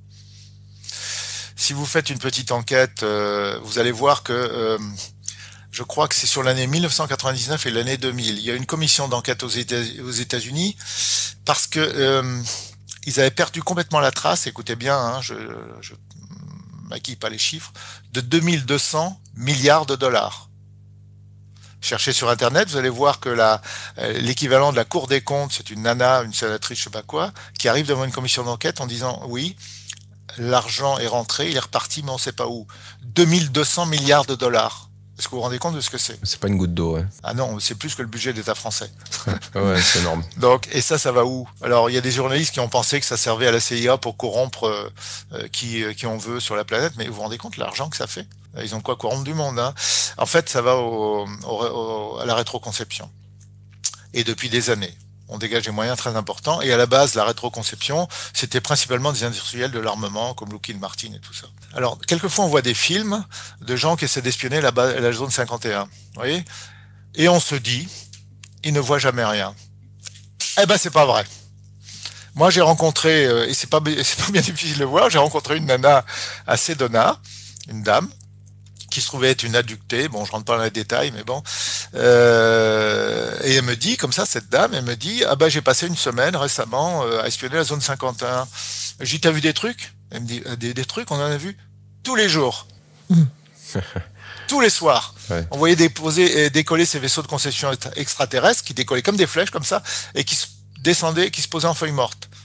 Tous les jours. Ça donne du grain à moudre aux détracteurs parce qu'effectivement, il y a cette rétro-ingénierie qui est quand même assez active. On est inconscient de tout ce qui est déjà sur les rails, point de vue technologique. Ah, vous êtes inconscient, mais si vous saviez. Ces gens-là, ils ont des siècles d'avance en technologie sur nous. Et je l'expliquais dans mon livre, c'est une humanité à part déjà. Ils sont en contact avec les races extraterrestres. Donc il y a deux humanités, une toute petite élite très avancée au niveau scientifique et technologique, qui se mêlent même pas des guerres terrestres, hein, parce qu'ils pourraient les régler aussi. Hein. Ils sont très très avancés et depuis longtemps. Et plus le temps avance, plus l'écart se creuse. C'est là-dessus que se bat aussi Steven Greer, parce qu'il estime que ce qu'ils ont entre leurs mains pourrait résoudre absolument tous les problèmes d'énergie et de pollution de la planète tout de suite. Les êtres humains trouvent aussi leur intérêt. Les lobbies financiers qui veulent nous restreindre aux énergies fossiles, par exemple, parce que si on passe à l'énergie libre ou à... Alors, là aussi, je vais vous dire 2-3 trucs. Bah, ça va être chaud hein, comme émission, parce que tant mieux, on va encore partir dans une autre direction. Mais je vous demande, je suggère à vos spectateurs, vos vidéastes, de prendre toujours du recul par rapport à ça. Ce ne sont pas ces puissances financières terrestres qui gouvernent le monde. Ce n'est pas eux. C'est pas eux qui décident. Ils décident des toutes petites choses, mais les choses générales, ce n'est pas eux qui décident. Entendez-moi bien. Ce ne sont pas eux qui décident. Ni les Bill Gates, ni les Lockheed Martin, ce ne sont pas eux qui décident. Ni de ce qui se passe en évolution technologique. Je vais raconter prochainement dans un livre qui est déjà aux 3/4 écrit, qui va s'appeler Ouragan, ma participation à un projet de stockage d'énergie. Alors j'en ai déjà parlé, hein, mais je vais donner quelques détails. Et ça va paraître être de la science-fiction, je répète aux lecteurs. Mais il y a quelques années, j'avais invité les gens qui pouvaient douter de ça à venir chez moi Et j'étais en mesure de leur donner des preuves de ma participation à ça. Et quelques-uns sont venus, j'aurais montré. Ce que je veux dire par là, ce n'est pas eux qui décident, parce que l'évolution technologique globale de la planète fait partie du programme d'évolution, d'élevage en quelque sorte des êtres humains. Et donc, on nous délivre des technologies à la hauteur de ce qui est jugé bon par le comité de gestion de la planète, je sais pas comment l'appeler. Et beaucoup de découvertes sont faites incidemment comme ça. Soit on leur donne carrément la technologie. Les microprocesseurs au silicium, par exemple, ne viennent pas de chez nous. Et moi, j'ai rencontré quelqu'un récemment qui me l'a confirmé. Et il s'attendait pas du tout à ça. Hein, parce que c'est un gars qui est pas du tout ni dans l'ufologie ni dans la spiritualité. Il me dit les bras m'en sont tombés quand monsieur machin m'a expliqué que les puces au silicium venaient de Roswell et qu'ils ont été copiés par les laboratoires Bell en 1961. Je vais continuer. Vous allez voir on y va avec une autre couche, mais après tout, vous voulez parler de ça? Moi, je suis transparent. Allez, on y va. Pas à 100%. Quand j'ai participé à ce projet, vous allez voir, on va rebondir dans une autre direction pour vous expliquer la figure générale, hein, la big picture. Quand j'ai participé à ce projet de stockage d'énergie, qui est une technologie qui a été entre guillemets inventée par un physicien, elle est parfaitement au point, bien qu'elle puisse être améliorée, mais pour l'instant, elle n'est pas sortie pour des raisons purement terrestres. Elle finira par sortir. Ça nous permettra de stocker entre 40 et 100 fois plus d'énergie dans un volume donné que par rapport à une batterie actuelle, même une batterie au lithium. Peut-être même plus de 100 fois. Vous voyez, par exemple, la charge des voitures électriques, ça sera gros comme ça. Et ça vous fera 10 000 ou 100 000 kilomètres. Ah oui, bon, voilà. Une grosse différence. Ça, c'est au point, mais ça vient pas de la Terre. Et c'est une technologie rudimentaire. Donc ça, il est question de nous le délivrer et ils ont mis ça dans la tête d'un physicien. J'ai rejoint ce projet-là, je raconterai précisément dans Ouragan. Comment je peux dire ça? Parce que mon aide a été sollicitée par les gestionnaires de la planète. Bon, donc j'ai participé à ça. Tout ça est raconté précisément. Ça a alerté une société secrète chinoise, immensément riche, dont j'ai parlé également, parce qu'ils m'ont autorisé à parler d'eux. Une confrérie qui s'appelle Kunlun. Alors, vous n'allez pas les trouver, hein, mais donc j'ai rencontré plusieurs de ses membres, dont un Chinois. Ça, je vous raconte précisément. Quand ils ont su que j'avais une forme de communication avec les gestionnaires de la planète, ils m'ont contacté pour essayer de me recruter. Ils font ça systématiquement dans le monde entier. Pourquoi? D'abord, ils sont immensément riches. Immensément. Bien plus que Bill Gates. En 2012, en 2011 et en 2013, je crois, ils ont fait une tournée planétaire où ils ont rencontré les plus grands dirigeants du monde occidental, et en particulier, parce que ça m'a été raconté par les personnes elles-mêmes, le secrétariat d'État au Trésor américain, ils ont vu Berlusconi et d'autres. Comment est-ce qu'ils ont réussi à avoir rendez-vous alors qu'ils étaient totalement inconnus? Eh ben, ils appelaient la secrétaire, par exemple, du secrétariat d'État au Trésor américain. Ils disaient, voilà, nous sommes monsieur machin, monsieur machin, on voudrait un rendez-vous, voilà nos références bancaires. Faites votre travail, vérifiez. Et là, c'est un océan de zéro. Et Bill Gates, c'est un mendiant à côté, vous voyez ce que je veux dire? Moi, j'avais calculé qu'ils m'ont donné des chiffres, qu'ils étaient capables de donner quelque chose comme 85 milliards de dollars à chaque habitant de la planète. 85 milliards de dollars. Milliards de dollars à chaque habitant de la planète. Voilà, vous avez entendu le chiffre. Hein. D'accord. Ils stockent de l'or physique depuis un siècle. Depuis un siècle, ils comprennent que le système tel qu'il est actuellement est encore pire que ce qu'il était dans les années 1920-1930, va s'effondrer. Et donc, ils ont rendu visite aux dirigeants du monde entier, en Occident, en leur expliquant que le système allait tôt ou tard s'effondrer, et que quand il s'effondrerait, alors, ils n'ont pas donné de date, hein, on a discuté un petit peu de ces dates, parce que je dis, ouais, c'est toujours la même histoire, ça va s'effondrer, mais quand? Et ils ont dit, bah, quand ça s'effondrera, on leur a expliqué que c'est nous qui allons prendre le pouvoir. Et que soit ils le faisaient avec nous, soit ils le feraient sans nous, et dans ce cas-là, ils disparaîtraient. Financièrement, j'entends, ils disparaîtraient, pas forcément physiquement. Ces gens-là, j'aurais demandé des informations. Je répète que j'ai rencontré 3 d'entre eux, physiquement. Eh bien, ces gens-là sont parfaitement conscients de 2 choses. Ils savent 2 choses essentielles. 1, que la planète n'est pas dirigée par des humains, mais par des extraterrestres. Ils le savent. C'est pas une hypothèse, ils le savent. Et 2, qu'il y a des réalités multidimensionnelles. Qu'il y a ce monde-ci, mais il y en a d'autres. C'est pas une hypothèse, c'est pas une croyance. Ils le savent depuis des dizaines et des dizaines d'années. Et si je te dis Soleil Noir, Black Sun, Kim Kogan? Je connais pas.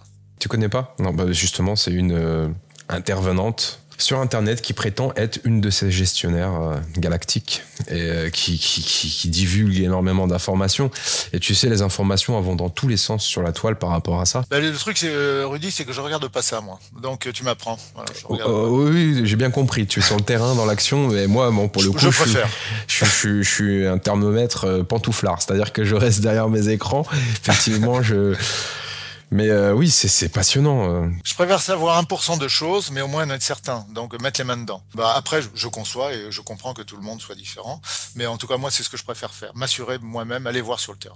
Tamara? Ben, je me sens comme une enfant de même pas 7 ans, mais moins 2 ans, tu vois. Pourquoi Mais pourquoi On n'a pas toutes les réponses, mais on en a pas mal. Hein. Ben, tu vois, ce qui me fait des nœuds là, je reçois vraiment tout ce que tu dis. C'est pas tant la surprise d'être sous surveillance extraterrestre, c'est vraiment ce pourquoi de sale gosse qui peut s'animer chez moi. Mais pourquoi est-ce qu'on est limité? Pourquoi est-ce que c'est pas qu'on est limité, on est une race en devenir. Donc on a du potentiel, mais on nous gère en fonction de notre situation actuelle.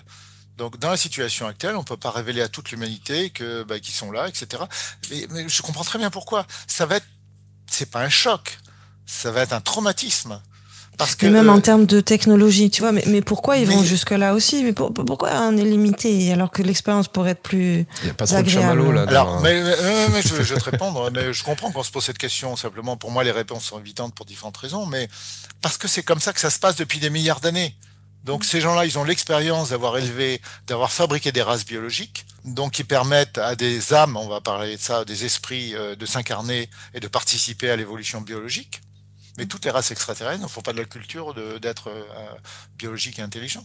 Alors, je te remercie. J'ai une autre question par rapport à ça. Est-ce que, avec ta grille de lecture, l'accès aux informations que tu as, est-ce que tous les humanoïdes sont d'origine terrienne? Ah non, bien sûr que non. Bon, donc est-ce qu'on... Merci. Ce que les gens appellent extraterrestres, mais on l'est déjà tous aussi en tant qu'humanoïdes. Il y a une très grosse ambiguïté là-dessus. Ça dépend. Ça dépend de ton point de vue. Si tu te prends pour ton corps biologique, t'es un terrestre. Si tu te prends pour ce que tu es en réalité, tout le monde est extraterrestre. Et ce que disait Dolores Cannon, elle a tout à fait raison. Parce qu'il est évident que, contrairement à ce que certaines religions pensent, ou du moins ils font même les bouddhistes, hein, de temps en temps je parle des bouddhistes parce que il y a autant de bêtises que de choses intéressantes dans ce courant de pensée, qui est malheureusement trop empreint de croyances. Mais on s'incarne pas uniquement en tant qu'humain terrestre pour l'éternité. Hein. Ça c'est totalement faux. Ils oublient d'en parler, mais on est tous venus, pour beaucoup d'entre nous, de civilisations différentes. Et moi, il se trouve que je m'en souviens. En tout cas, pour 2 civilisations différentes. Et je m'en souviens pas depuis...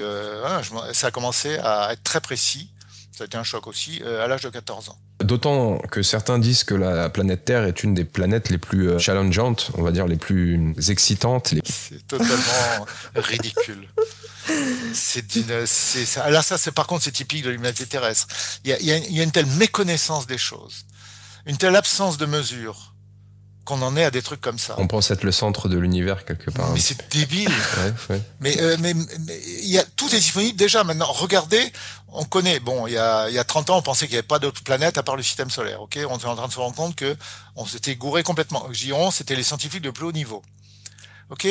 Il y a des milliards et des milliards probablement de planètes rien que dans notre galaxie, et il y a des milliards de galaxies. Ouais, c'est infini, c'est exponentiel. Mais vous prenez tous les grains de sable de toutes les plages du monde, s'il y a à peu près autant de soleil que ça, et combien de planètes autour. Et nous, on serait le centre de quelque chose? Mais c'est débile. Si tu prends l'exemple justement de l'élevage, c'est comme si tu avais tu vois, un pâturage là, de moutons qui... Alors il paraît que dans notre coin, là, ici, c'est l'expérience la plus top sur la planète. On est bien ici dans notre pâturage, c'est riche, c'est intéressant, c'est... Waouh. Ça, c'est un indice très fort qu'on a à faire à ce que j'appelle la planète des singes. Ils n'ont rien compris, ils sont bêtes comme des choux, et tant que ça sera comme ça, ça sera difficile de leur expliquer, parce que là, ça sera pas seulement un choc technologique, parce que bon, d'abord, la technologie, elle est distribuée en fonction de l'évolution même les échanges de technologies entre civilisations peuvent être très différentes. Il y a des règles là qui s'appliquent, il y a des règles, c'est comme ça.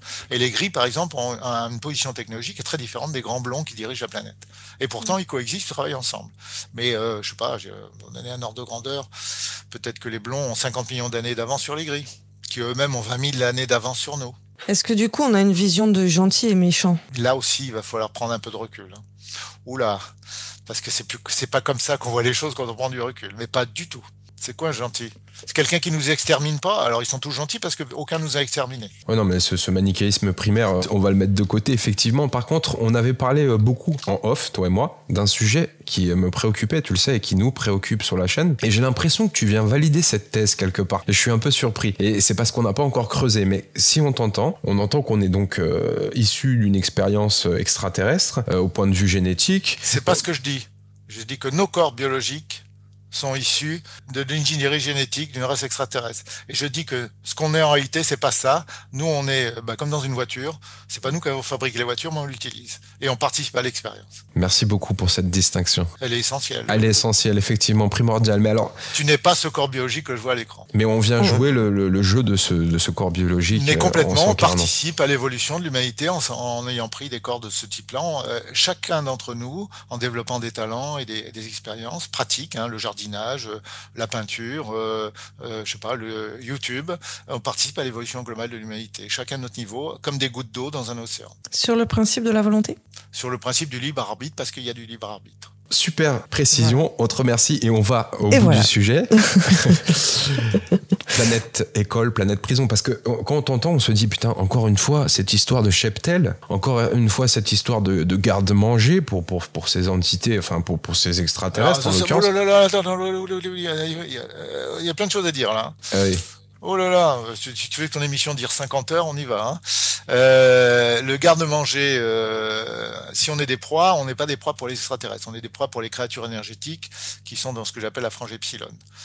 Et il y a pas longtemps, on a eu une rencontre avec deux exorcistes assez connus qui s'appellent Père Gérard et Père Patrick.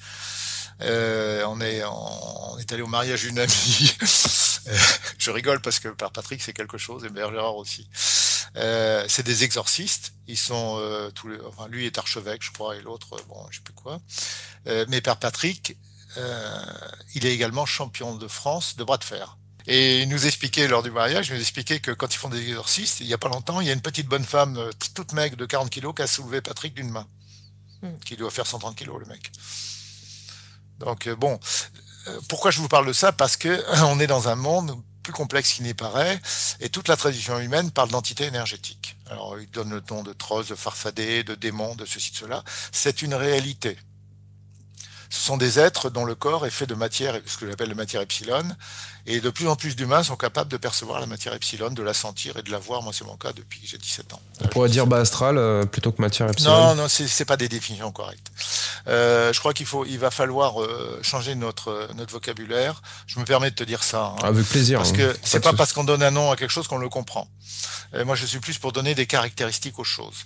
La matière epsilon, c'est de la matière physique dans un certain état.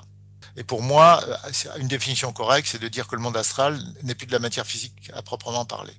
Une partie de la matière physique est à l'état epsilon sous l'impact des champs électromagnétiques.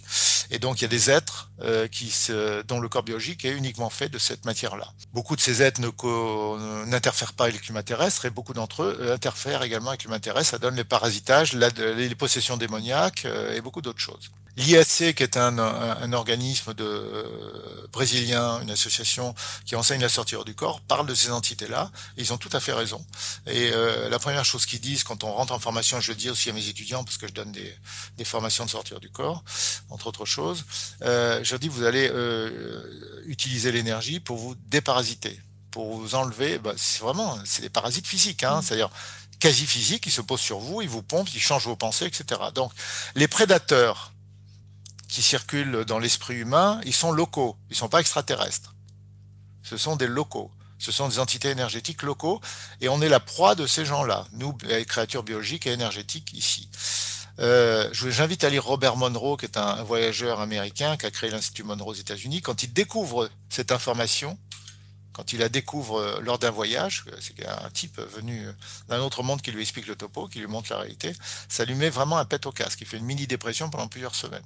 Parce qu'il se rend compte, parce qu'on baigne tous dans une culture dans laquelle nous sommes les prédateurs ultimes sur la planète. Eh ben non. Bon, on est de plus en plus conscient, enfin justement, il y a énormément de théories qui émergent. Mais alors du coup, les reptiliens, les petits gris, ce sont pas des races prédatrices? Mais non. Ah mais non, mais non. C'est des types comme toi et moi.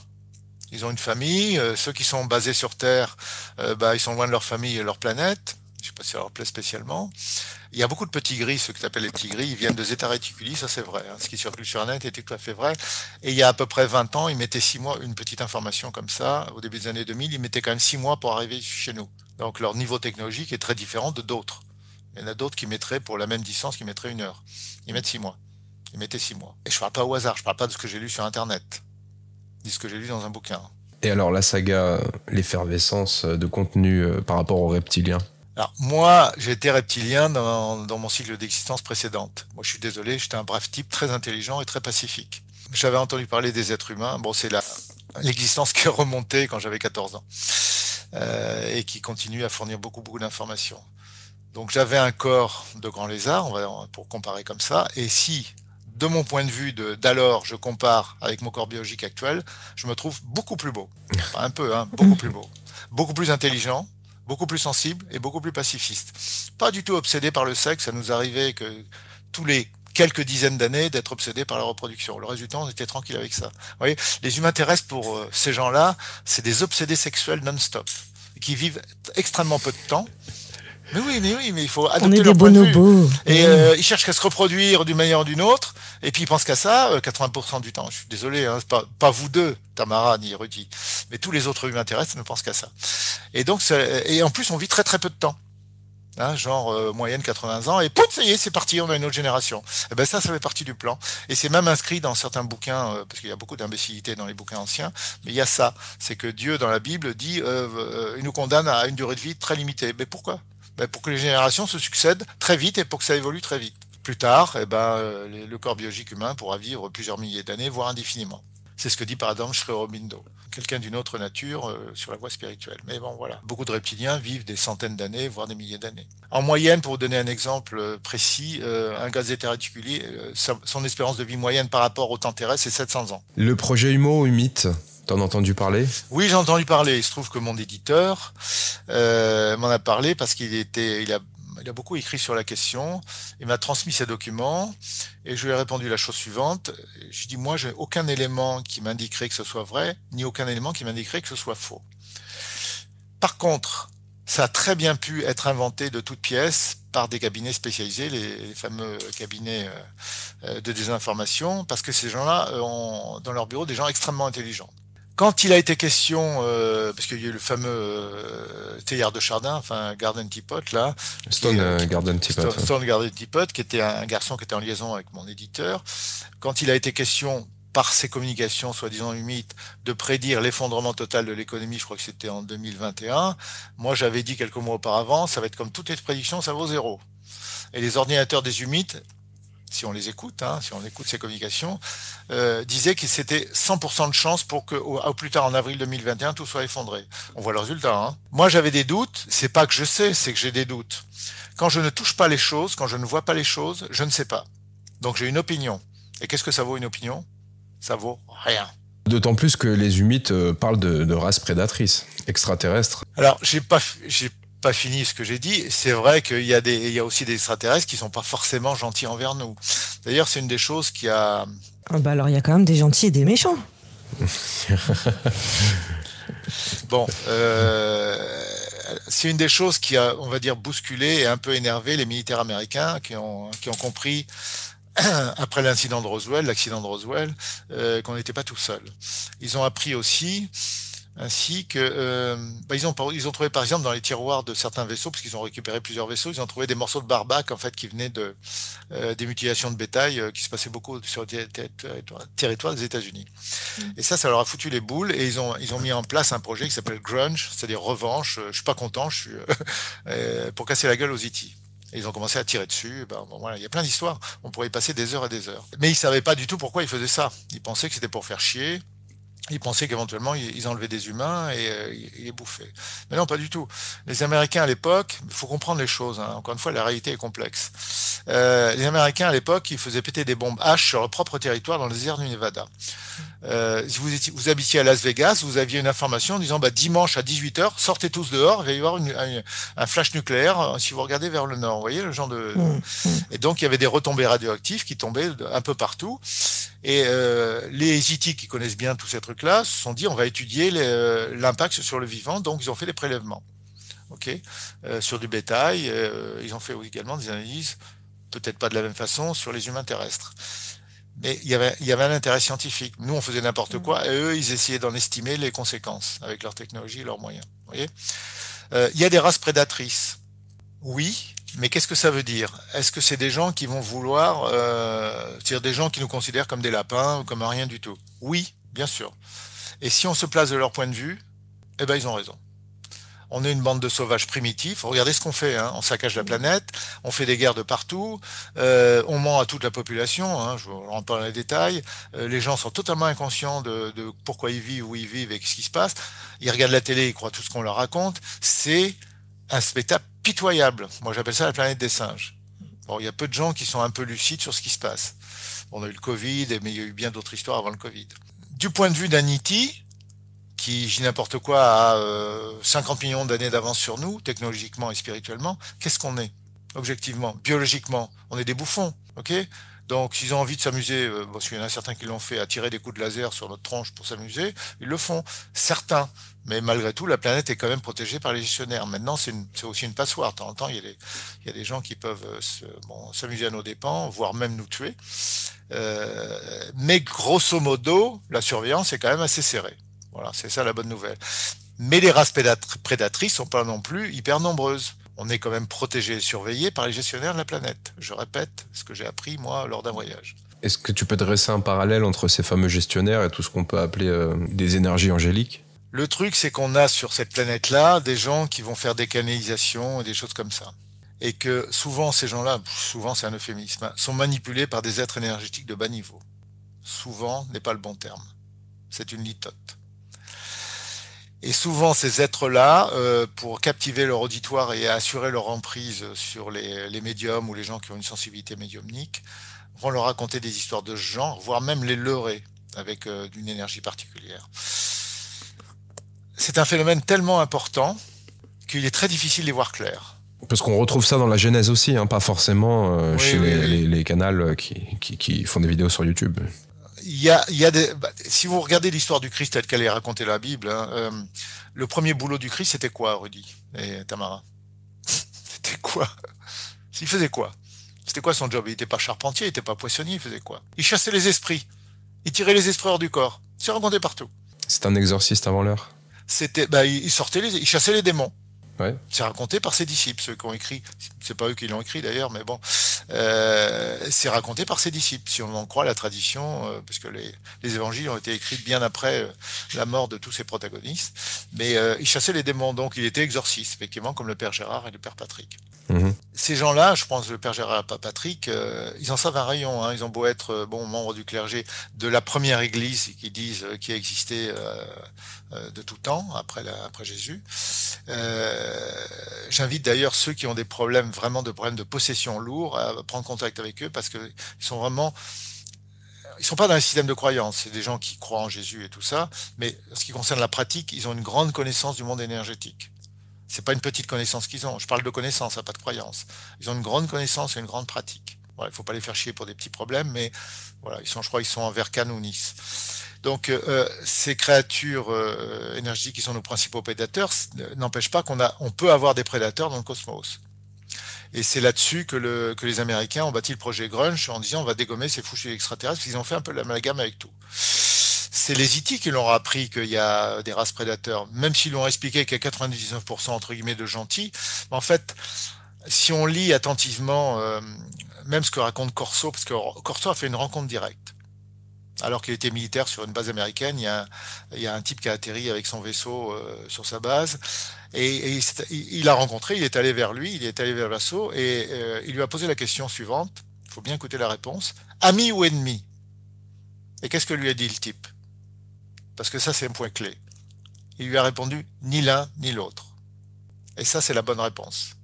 Il faut bien comprendre que notre idée de scinder le monde en deux, amis ou ennemis, eh ben, c'est que la règle générale, c'est que c'est ni l'un ni l'autre. Ils sont ni nos amis, ni nos ennemis. Prendre parti, la dualité, effectivement. Oui, si on dit ces choses comme ça, mais est-ce que quand vous allez, on va prendre une métaphore, vous allez vous balader au milieu de la jungle et vous allez voir les animaux s'entretuer, se mélanger les uns aux autres, et puis il y a un autre se pointe vers vous, je dis n'importe quoi, une gazelle, et qui va dire, bon, t'es ami ou ennemi, toi? Bah, tu vas répondre, ni l'un ni l'autre. Ça, c'est plus la vérité. Mais je sais pas, parce qu'il y a ce qui va dans le sens de l'évolution. Ça, c'est autre chose. Ou dans le sens de l'involution. Alors, ça, c'est autre chose. La plupart des êtres qui s'occupent pas de nous sont neutres. Du point de vue de notre évolution. C'est-à-dire, ils passent, ils vont prendre de l'eau, ils vont prendre des trucs, mais bon, ils vont pas cambrioler la planète, c'est pas vrai, ça. Mais, le concept de rareté, pour nous, tel qu'on le vit actuellement, à partir d'un certain niveau technologique, n'existe plus. Faut bien comprendre ça. Donc les gens qui prétendent qu'ils sont là pour nous taxer notre or ou je sais pas quoi ont simplement de profondes méconnaissances sur ce qui se passe une fois qu'on a l'accès à certaines technologies. Je vais vous prendre un exemple. Il y a des vaisseaux qui font 2000, 3000, 4000 km de diamètre. Vous imaginez ça, la quantité de matière qu'il faut. Vous imaginez qu'une civilisation qui est capable de faire ça, de trouver autant de matière pour bâtir des vaisseaux aussi gigantesques, c'est gigantesque, c'est grand comme des continents. C'est la vérité, hein. Vous avez entendu parler de ça, je pense. Ils sont en vol stationnaire au-dessus de la Terre, des fois? Mais ils se baladent où ils veulent. Mais alors, le système de camouflage, il est juste incompréhensible. Non, pas du tout. Enfin, pour ma part. Pas du tout. Je vais t'expliquer. Mais on parle dans tous les sens, là. Mais tant mieux. Ils ont deux façons de faire. De toute façon, soit ils maîtrisent l'énergie électromagnétique au point où ils changent la totalité de leur vaisseau à l'état epsilon. Et dans ce cas-là, c'est ni visible par l'optique, ni visible par les radars. Soit ils vont tellement vite qu'on les voit pas. Donc c'est comme ça qu'on arrive en filmant à très haute résolution. D'ailleurs, il y a des projets pour filmer le ciel comme ça au hasard, avec des caméras hyper rapides. Mais le problème, c'est que derrière, on a maintenant de l'intelligence artificielle qui pourrait tracer ça. Et vous avez le phénomène des rods. Je ne sais pas si vous avez vu ça sur Internet. On a détecté comme ça des objets hyper rapides qu'on a réussi à filmer avec des caméras à très haute vitesse et on n'arrive toujours pas à comprendre ce que c'est. Allez sur Internet, regardez ça. Les rods, c'est les tiges. On a des couloirs aériens saturés, je comprends pas. Il y a jamais de collision, quoi que ce soit. Mais ils ont des systèmes anti-collision. C'est des gens ils peuvent pénétrer l'air ou l'eau sans faire de turbulence. Donc ça veut dire qu'ils ont un champ magnétique qui repousse absolument tout ce qui les gêne. On est dans la science-fiction pure et dure pour certains. Mais pas du tout. Mais pas du tout. C'est comme ça que ça fonctionne. Il est peut-être temps de se dire que... Mais il y a tellement de témoignages, tellement d'éléments qui montrent que ça se passe comme ça. Les pilotes racontent qu'il n'y a pas de turbulence. J'ai un ovni qui m'a doublé, qui est passé juste à côté. Il y a un type qui raconte ça. Le mec a des moustaches. Là, il était en hélicoptère. Il y a un ovni qui est passé à côté de lui. Il a pu le voir parce qu'il était juste dans sa ligne de visée. Et l'ovni, il a estimé à 10 000 km/h. Il est passé tout près. Il n'y a eu aucune turbulence. Donc, ils rentrent dans l'eau, ça les ralentit même pas. Donc, ils ont besoin, dans le cosmos profond, d'écarter les particules, parce que même s'il y a une particule tous les 1 km3, eh bien, ils vont tellement vite qu'il y en a beaucoup. En fait, ils nagent dans un océan. Il faut bien comprendre aussi leur point de vue. Quand tu navigues à très haute vitesse, le cosmos te paraît et est un océan, parce que tu rencontres énormément de particules à cause de ta vitesse. Donc, c'est une navigation dans un océan. Si les gens n'imaginent pas.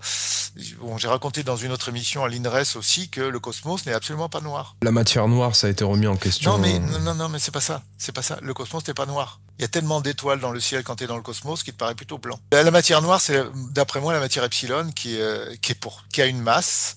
Même si elle est faible, elle existe en tellement grande quantité que, à mon avis, c'est la matière epsilon qui est la matière invisible, soi-disant invisible, dont on voit les effets gravitationnels. Bon, je referme la parenthèse qu'on part dans tous les sens. C'est un peu le bordel, cette émission. Ouais, mais tant mieux, parce que c'était un petit peu l'objectif. On a 2 heures pour condenser un maximum d'informations en ta présence. Ouais. Fais gaffe, parce que mon dernier live, il a duré 7h20. On ira pas sur ce format-là. C'est pour ça qu'on essaie d'être un peu plus synthétique. Mais bon, tu vois, je suis désolé, je pars dans tous les sens. Non, sois pas désolé. Au contraire, ça nous fait plaisir. Il faut vraiment prendre du recul. En se désidentifiant à Parce qu'on n'est pas des êtres biologiques uniquement. On utilise la biologie pour vivre une expérience terrestre. Bon, après, il y a plein de questions spirituelles qu'on n'a pas abordées. Ouais. Cette expérience biologique, elle est à la fois individuelle et collective, c'est-à-dire on vit notre expérience propre, mais on participe à cette évolution de la race humaine terrestre, que ce soit de manière consciente ou inconsciente, à l'intérieur d'un programme général d'évolution de cette race-là. Ça, c'est l'image globale. Quand on lit les ouvrages de John Mack, qui est un gars qui a étudié les phénomènes d'addiction, John Mack était professeur de psychiatrie à Harvard, hein, je pense que vous connaissez. Il a écrit des bouquins, mais qui sont très intéressants, avec l'œil du scientifique et du psychiatre. Et il parle de double personnalité, c'est-à-dire les abductés qu'on a demandé d'examiner au début, ils pensaient que c'était des gens qui racontaient des histoires fallacieuses ou qui se mentaient à eux-mêmes. Et bon, il a découvert que c'était vrai, entre guillemets, qu'ils avaient de véritables traumatismes et qu'ils avaient vécu ce qu'ils ont vécu. Je fais le truc rapide. Il a découvert le principe de double personnalité. Les gens étaient terrorisés quand ils étaient dans le vaisseau, qu'on leur faisait des examens, qu'on les mettait à poil et qu'on les collait ici ou là. Mais il a identifié très vite un phénomène assez récurrent, c'est que la personne était à la fois dans cet état d'esprit-là, mais une partie d'elle comprenait parfaitement ce qui se passait, comme si elle avait, comment dirais-je, une âme d'extraterrestre en même temps. Donc ce qu'on est vraiment, véritablement, c'est ça. On est des âmes sans attache biologique dans l'absolu, où que ce soit, et on se prend pour des humains terrestres. Mais on a au fond de nous la mémoire de ce qu'on est en réalité. Donc on est tous, Dolores Cannon le disait, on est tous des extraterrestres. De diviser la création, parce que c'est absurde, hein, quand on prend un peu de recul, entre une minuscule part, l'infinitésimale des êtres de l'univers, des univers, et l'immense, la quasi-infinité du reste, et de créer une barrière entre les deux, en disant, ça c'est différent du reste, c'est absurde, c'est enfantin, c'est stupide. Oui, et c'est là où justement tu m'emmènes sur le terrain sur lequel je voulais aller par rapport à la spiritualité, puisque tu parlais de fourmilière, quelque part, de cet aspect ridicule de l'être humain aux yeux des êtres exogènes. C'est un peu plus compliqué que ça, si je me permets de te dire. Oui, oui, c'est vrai, mais d'un autre côté, c'est très très surprenant. Pour certains d'entre eux, ils arrivent à nous aimer d'une manière absolument christique. Alors, je prends ce terme-là parce que ça va parler à certains d'entre eux. Et moi, assez longtemps, ça m'a paru totalement incompréhensible. Et cette idée me paraissait absurde jusqu'au moment où, à force de tremper dedans, je me suis dit, il y a des gens qui nous aiment plus que ce qu'on a l'air d'être. T'aurais des exemples de races, par exemple, parce qu'on n'a pas parlé des Arcturiens. Tu as parlé des Grands Blonds, donc certains Alors moi, les appellent les Nordiques. je connais que très peu. Oui. Oui, il y a plein de races de blonds aussi. Hein. Je connais un peu les miens. Je peux parler des gris, je peux parler un peu des oranges et ce qu'on appelle les elders aussi. Bon, je ne vois pas qu'on en parle sur la toile. Les elders sont les... parce que, je sais pas, je ne vais pas sur la toile, mais bon, tu vas me dire si on en parle. Il y a 4 races qui dirigent la planète et la race la plus avancée, c'est une race qui vient d'une autre dimension, qui a été appelée par les Américains les anciens, les elders. Ce sont des gens extrêmement avancés à tous les domaines et c'est les patrons de l'équipe de gestionnaires locales. Ils viennent d'une autre dimension et quand ils apparaissent, s'ils apparaissaient naturellement tels qu'ils sont sur la Terre, on verrait des types de à peu près 5 mètres de haut. Moi, ça me fait faire des parallèles avec la mythologie à chaque fois.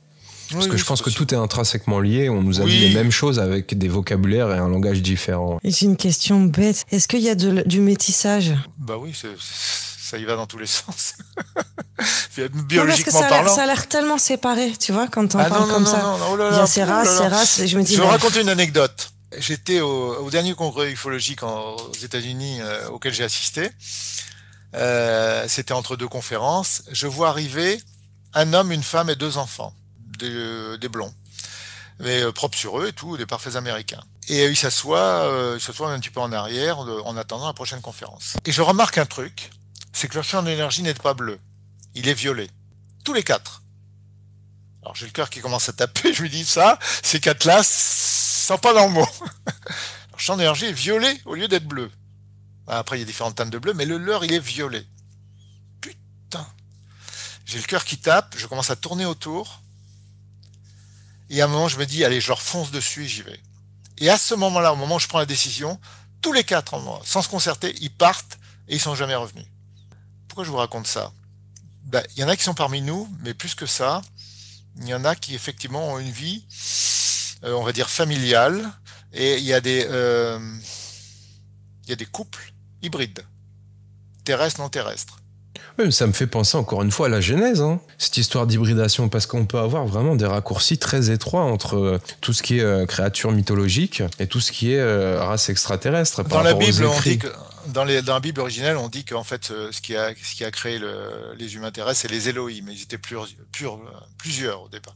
C'était pas un dieu unique, c'était les Elohim. Il y a encore des traces de ça dans la Bible.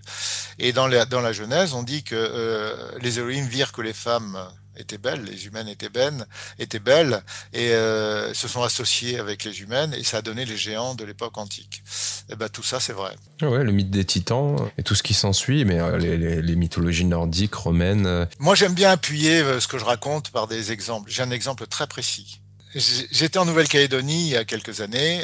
C'est là que j'ai commencé à donner des cours sur ce que je fais maintenant.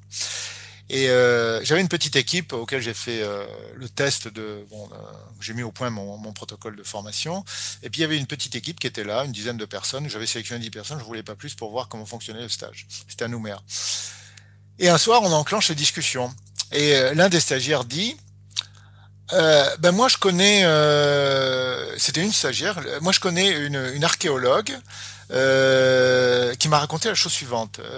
Quand ils ont fait les fondations ils ont creusé pour bâtir un nouvel hôtel à côté de Bourail, en Nouvelle-Calédonie, à 100 ou 200, 300 km, je sais plus, de Nouméa, comme c'est encore régi par les lois françaises, quand on fait des fouilles comme ça, quand on creuse, il y a toujours un archéologue qui doit être là pour le cas où on trouverait des trucs anciens. Et donc, cette fille, qui est une de ses meilleures amies, lui dit, on a trouvé des squelettes humanoïdes de 3 mètres de haut. 3 mètres de haut, et c'était pas des singes, hein, 3 mètres de haut. Il faut savoir que les Kanaks qui sont arrivés là il y a 3000 ans sur l'île de Nouvelle-Calédonie, ils sont plutôt petits. La moyenne, on va dire, en moyenne, les hommes font faire 1m65, 1m70. C'est pas comme les Wallisiens, mais bon, il y a des Wallisiens maintenant qui sont arrivés, mais les Kanaks sont plutôt de petite taille, voilà. 3 mètres de haut. Et donc, et sa copine lui a raconté qu'ils ont tout de suite appelé Paris. Ils en ont trouvé plusieurs, je sais pas combien, mais au moins 3, 4, 5, 6, un truc comme ça. Donc ils ont appelé Paris, les autorités de Paris, qui leur a dit « Ne bougez plus, on arrive ». Donc ça, la fille nous le raconte, hein. Elle le sait de sa meilleure amie. Et donc, ils arrivent avec un avion gros porteur, ils prennent tout ce qu'ils ont trouvé, ils repartent en disant « Il ne s'est jamais rien passé, vous n'avez jamais rien trouvé ». Premier élément. Vous voyez ce que je veux dire? Encore une fois. C'est un exemple concret, mais c'est pas fini. Je continue à vous raconter l'histoire. Là-dessus, il y a Glenn qui était là. S'il écoute l'émission, il va se reconnaître, qui dit « Mais ça me rappelle quelque chose ». Et donc, Glenn, il est né en Nouvelle-Calédonie. Il avait des copains Kanaks, évidemment. Et là-bas, il y a énormément de gibier, des cervidés, des troupeaux entiers. On peut s'en nourrir autant qu'on veut. C'est vraiment un pays vraiment particulier, magnifique. Et donc, il part à la chasse. Il était ado. Non, ils n'étaient pas ados parce qu'ils étaient venus en voiture. Mais bon, à la limite, ça ne les empêche pas de rouler en voiture, même quand ils sont ados là-bas. Et ils tirent comme ça, je crois que c'était un cerf. C'est quand même une belle bête. Et donc, il dit à son pote, Kanak, il dit, écoute, on va le ramener à la voiture. Et donc, son projet, c'est de le tirer par le chemin le plus court. Son copain lui dit, non, il n'est pas question, on va passer par la ligne de crête et on va pas prendre le petit défilé qui nous mène directement à la voiture. Il lui dit, mais pourquoi ça? Mais on va se crever 10 fois plus. Avec le bestiau à traîner, alors que le chemin le plus court, c'est quand même ça. Et le mec lui dit, il est hors de question qu'on passe par là. Ce secteur est tabou, ce défilé est tabou. Donc Len insiste, il lui dit, mais explique-moi en quoi il est tabou, qu'est-ce que ça veut dire? Je savais pas qu'il y a des endroits tabous en Nouvelle-Calédonie, tout ça. Et le mec finit par lui lâcher, ce secteur est tabou parce que c'est l'endroit où mes ancêtres, ont tué le dernier des géants.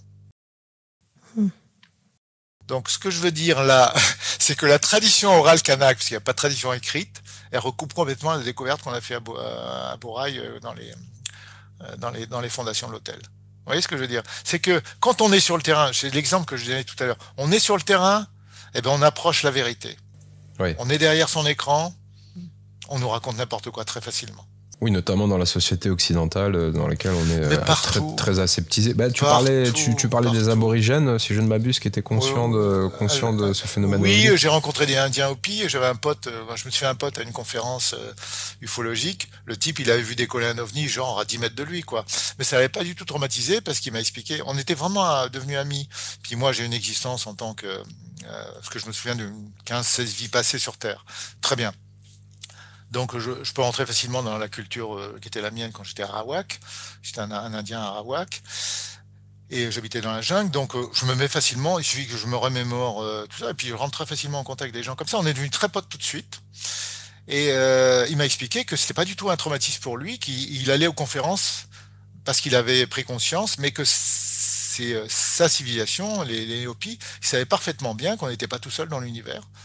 Et que quand il a vu décoller cet ovni, il m'a raconté ça en détail vraiment, de manière parfaitement silencieuse. Il regardait dans la bonne direction, sinon il l'aurait pas vu. Il dit, ça lui a fait aucun traumatisme. Il s'est dit, bah, simplement, voilà, c'est des gens d'ailleurs que je viens de voir repartir. Et il était tout prêt. Et ce que je veux dire, c'est que s'il y a des civilisations comme ça, et, pour qui c'est pas un traumatisme, mais pour beaucoup d'humains terrestres, ça sera un traumatisme. J'ai pas détaillé pourquoi. Tout à l'heure, parce qu'il y aurait beaucoup de choses à dire, il faudrait beaucoup plus de 2 heures. Mais ce que je voulais dire, c'est que la gestion de l'humanité terrestre est parfaitement sensée. Elle ne repose pas sur un truc hasardeux, mais elle repose sur une très longue expérience similaire qui s'est produite dans un très grand nombre, voire un nombre infini d'autres planètes, pour ceux qui ont voulu créer des races intelligentes, comme c'est le cas de ceux qui nous ont conçu les corps biologiques qu'on utilise maintenant. La théorie des cycles qui vient se vérifier à nouveau à travers ta théorie. Pour moi, c'est pas une théorie, mais voilà. Oui, enfin, effectivement. À travers ce que je dis, ouais. Ouais. Mais effectivement, de ceux qui vont l'entendre, ça va être, il va y avoir des opinions, c'est bien, c'est pas bien, c'est oui, c'est non. Mais ce dont je parle, de mon point de vue, c'est de la connaissance, c'est pas de croyance, c'est pas de choses qui relèvent d'une opinion que j'ai lue parce que j'ai vu ça dans tel bouquin ou telle vidéo. Je ne parle que de choses que je connais, dans lesquelles j'ai trempé mes pieds et mes mains. Et le voyage astral, tu en parles beaucoup. T'es un intervenant assez récurrent sur le sujet. Ouais, parce qu'on me pose toujours la question. C'est intéressant, ça nous je commence passionne. à dire, ouais, je sais, mais bon. Toutes les interviews, on parle de ça. Alors bon, on va finir là-dessus, nous. D'accord, mais il n'y a pas de souci. Bon, on va en parler. Le truc, c'est exactement comme le fait de faire l'amour. Hein, pour ceux qui savent ce que c'est, qui aiment ça, c'est très très bien d'en parler. C'est quand même vachement mieux de le faire. Donc, il y a des moments où j'en ai un peu plein les baskets de parler de ça. Et je comprends les voyageurs, parce qu'il y en a quand même pas mal, qui ferment totalement leur bouche à ce sujet-là, qui gardent ça pour eux. Voilà, bon, mais maintenant, je me suis lancé, j'ai expliqué ça, je pensais, voilà, de toute façon, je savais que ça se passerait comme ça. Maintenant, je parle en voiture aussi, voilà. Voilà, bon, allez, on parle de ça, allez, c'est parti. Qu'est-ce que c'est très très bien de Voyageurs du corps, c'est vraiment génial. Bon, à part ça. Alors, le sujet est galvaudé selon toi, parce que là, de ce que j'entends... Il y a plein de gens qui pensent faire des Voyageurs du corps qui n'en font pas. On les confond avec des expériences psy qui sont la délocalisation des perceptions. On éjecte de la matière énergétique, c'est totalement similaire à ce qui se passe quand on fait de la vision à distance, mais on peut éjecter tellement de matière, on ne perçoit, j'essaie d'aller vite, hein, oui. On ne perçoit les réalités, les sens ne viennent pas de notre corps biologique, le corps biologique est un relais, ils viennent du champ d'énergie. La preuve, c'est qu'il y a des gens qui peuvent voir à distance, la preuve, c'est qu'il y a des écoles, en Inde par exemple, on apprend aux enfants à voir sans les yeux, on leur bande la tête, ils arrivent à voir avec les mains, avec n'importe quelle partie du corps. Non seulement certains arrivent à voir les couleurs, mais certains arrivent à lire des livres. Donc le champ d'énergie, c'est le véritable instrument de perception. Il porte toutes les perceptions. Si on éjecte de la matière énergétique, ce qui est fait dans certaines conditions avec certaines règles, eh bien on éjecte ces perceptions. C'est comme ça que on a des voyants, c'est comme ça qu'on a des remote viewers, et ça a été utilisé par les Russes et par les Américains pour aller espionner, qui s'espionnent les uns les autres. C'est parfaitement maîtrisable. Moi-même, j'ai des expériences répétées de vision à distance, précises, faciles, et je fais parfaitement la différence avec le voyageur du corps. Le truc, c'est que certains énergéticiens ou certains voyants pensent faire des voyageurs du corps par pure méconnaissance. Ils connaissent un phénomène et ils connaissent pas le deuxième, alors qu'il y a des différences, mais cosmiques. Ce n'est pas du tout la même chose, pas du tout. C'est un peu comme, je sais pas comment donner. Enfin, l'expérience psy vaut pratiquement zéro par rapport à l'expérience hors du corps. Et cette dimension astrale, est-ce qu'elle comporte des extraterrestres? Parce qu'on revient sur la thématique principale. Est-ce que ouais. Il n'y a pas une dimension astrale. Il y a une infinité de niveaux vibratoires. Probablement, il y a un niveau minimum, un niveau zéro, et c'est comme un entonnoir, et ça part vers l'infini. Moi, j'ai jamais vu de limite, et les voyageurs ont tous le même sentiment, c'est qu'il n'y a pas de limite en haut. Donc c'est comme des strates. Alors pour t'expliquer, tu montes en fréquence, et le monde dans lequel tu es, c'est comme un fondu enchaîné, il disparaît, puis tu émerges dans un autre. Voilà. Et plus tu montes sur l'échelle vibratoire, plus il y a de la lumière, plus elle est belle, plus les couleurs sont riches, tu as des nouvelles couleurs assez vite, plus ta lucidité est grande, plus tu es joyeux, plus tu perçois la présence de Dieu, et ainsi de suite. Voilà. J'essaie vraiment d'aller très très vite. C'est ineffable, c'est-à-dire qu'on ne peut pas transmettre ça à quelqu'un. j'essaie de le faire, moi, pour préparer mes étudiants lors des séminaires, et surtout de les inciter à sortir de ce que j'appelle les franges epsilon, parce que beaucoup de voyageurs ne voyagent que dans les mondes bioénergétiques. D'accord, merci pour ces précisions. C'est important d'en parler quand même parce que effectivement, c'est un sujet qui revient énormément sur la table. On a à boire et à manger dans ce domaine. Le boulot des gens comme moi, c'est d'essayer de dépoussiérer tout ça, de balayer d'un revers de manche toutes les bêtises qui circulent sur Internet ou ailleurs, de gens qui n'ont jamais fait l'expérience ou qui la confondent avec des expériences sous drogue.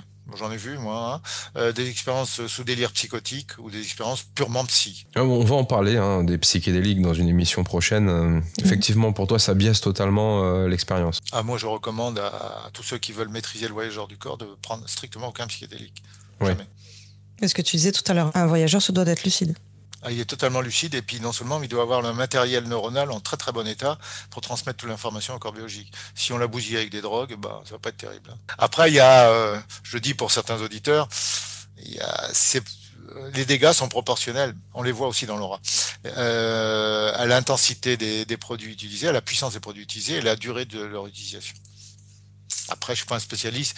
Et puis moi, je suis pas du tout moraliste. Vous avez compris. Les gens font ce qu'ils veulent et personnellement, ça me touche pas. J'explique simplement aux gens qui veulent m'écouter qu'il faut pas. Est-ce qu'on pourra te retrouver prochainement quelque part? Est-ce que tu as une petite actualité éventuellement à véhiculer aux auditeurs? Oui, j'ai une actualité. Vraiment, ça se passe en ce moment. Je peux rien dire pour l'instant, mais c'est une nouvelle aventure très intéressante. On parlait de parasites énergétiques tout à l'heure. Ça va être à ce sujet-là. C'est du James Bond. J'en dis pas plus. T'as un nouvel ouvrage qui arrivera donc l'année prochaine. On est en train de vivre le truc. Donc je peux pas en dire plus parce qu'il y a des gens qui écoutent et ça peut influencer l'expérience. Okay. Écoute, on est curieux de savoir. On te réinvitera alors. Voilà. C'est chaud, je peux vous dire. Bon, mais c'est super. Encore un grand merci. Merci Tamara d'avoir été présente aussi avec nous. J'espère que le sujet ne t'a pas trop dépassé. Je sais qu'on t'a pas donné beaucoup de chamallows là cette fois-ci. Ah non, c'est pas ça les chamallows. C'est que moi j'aime bien avoir une vision rêveuse, utopiste pour ceux qui veulent dire ce mot-là. Mais le rêve conduit nos actions futures. Voilà, et j'aimerais bien qu'on en fasse un sujet, si tu savais. Et oui, merci en tout cas pour tous tes apports, tes éclaircissements. Je trouve que ça remet les choses dans le bon axe vertical, là, si je peux me permettre. Merci pour ça. Merci à vous deux. On a été très vite, ça m'a paru être un résumé très rapide de ce qu'on pouvait dire sur le sujet.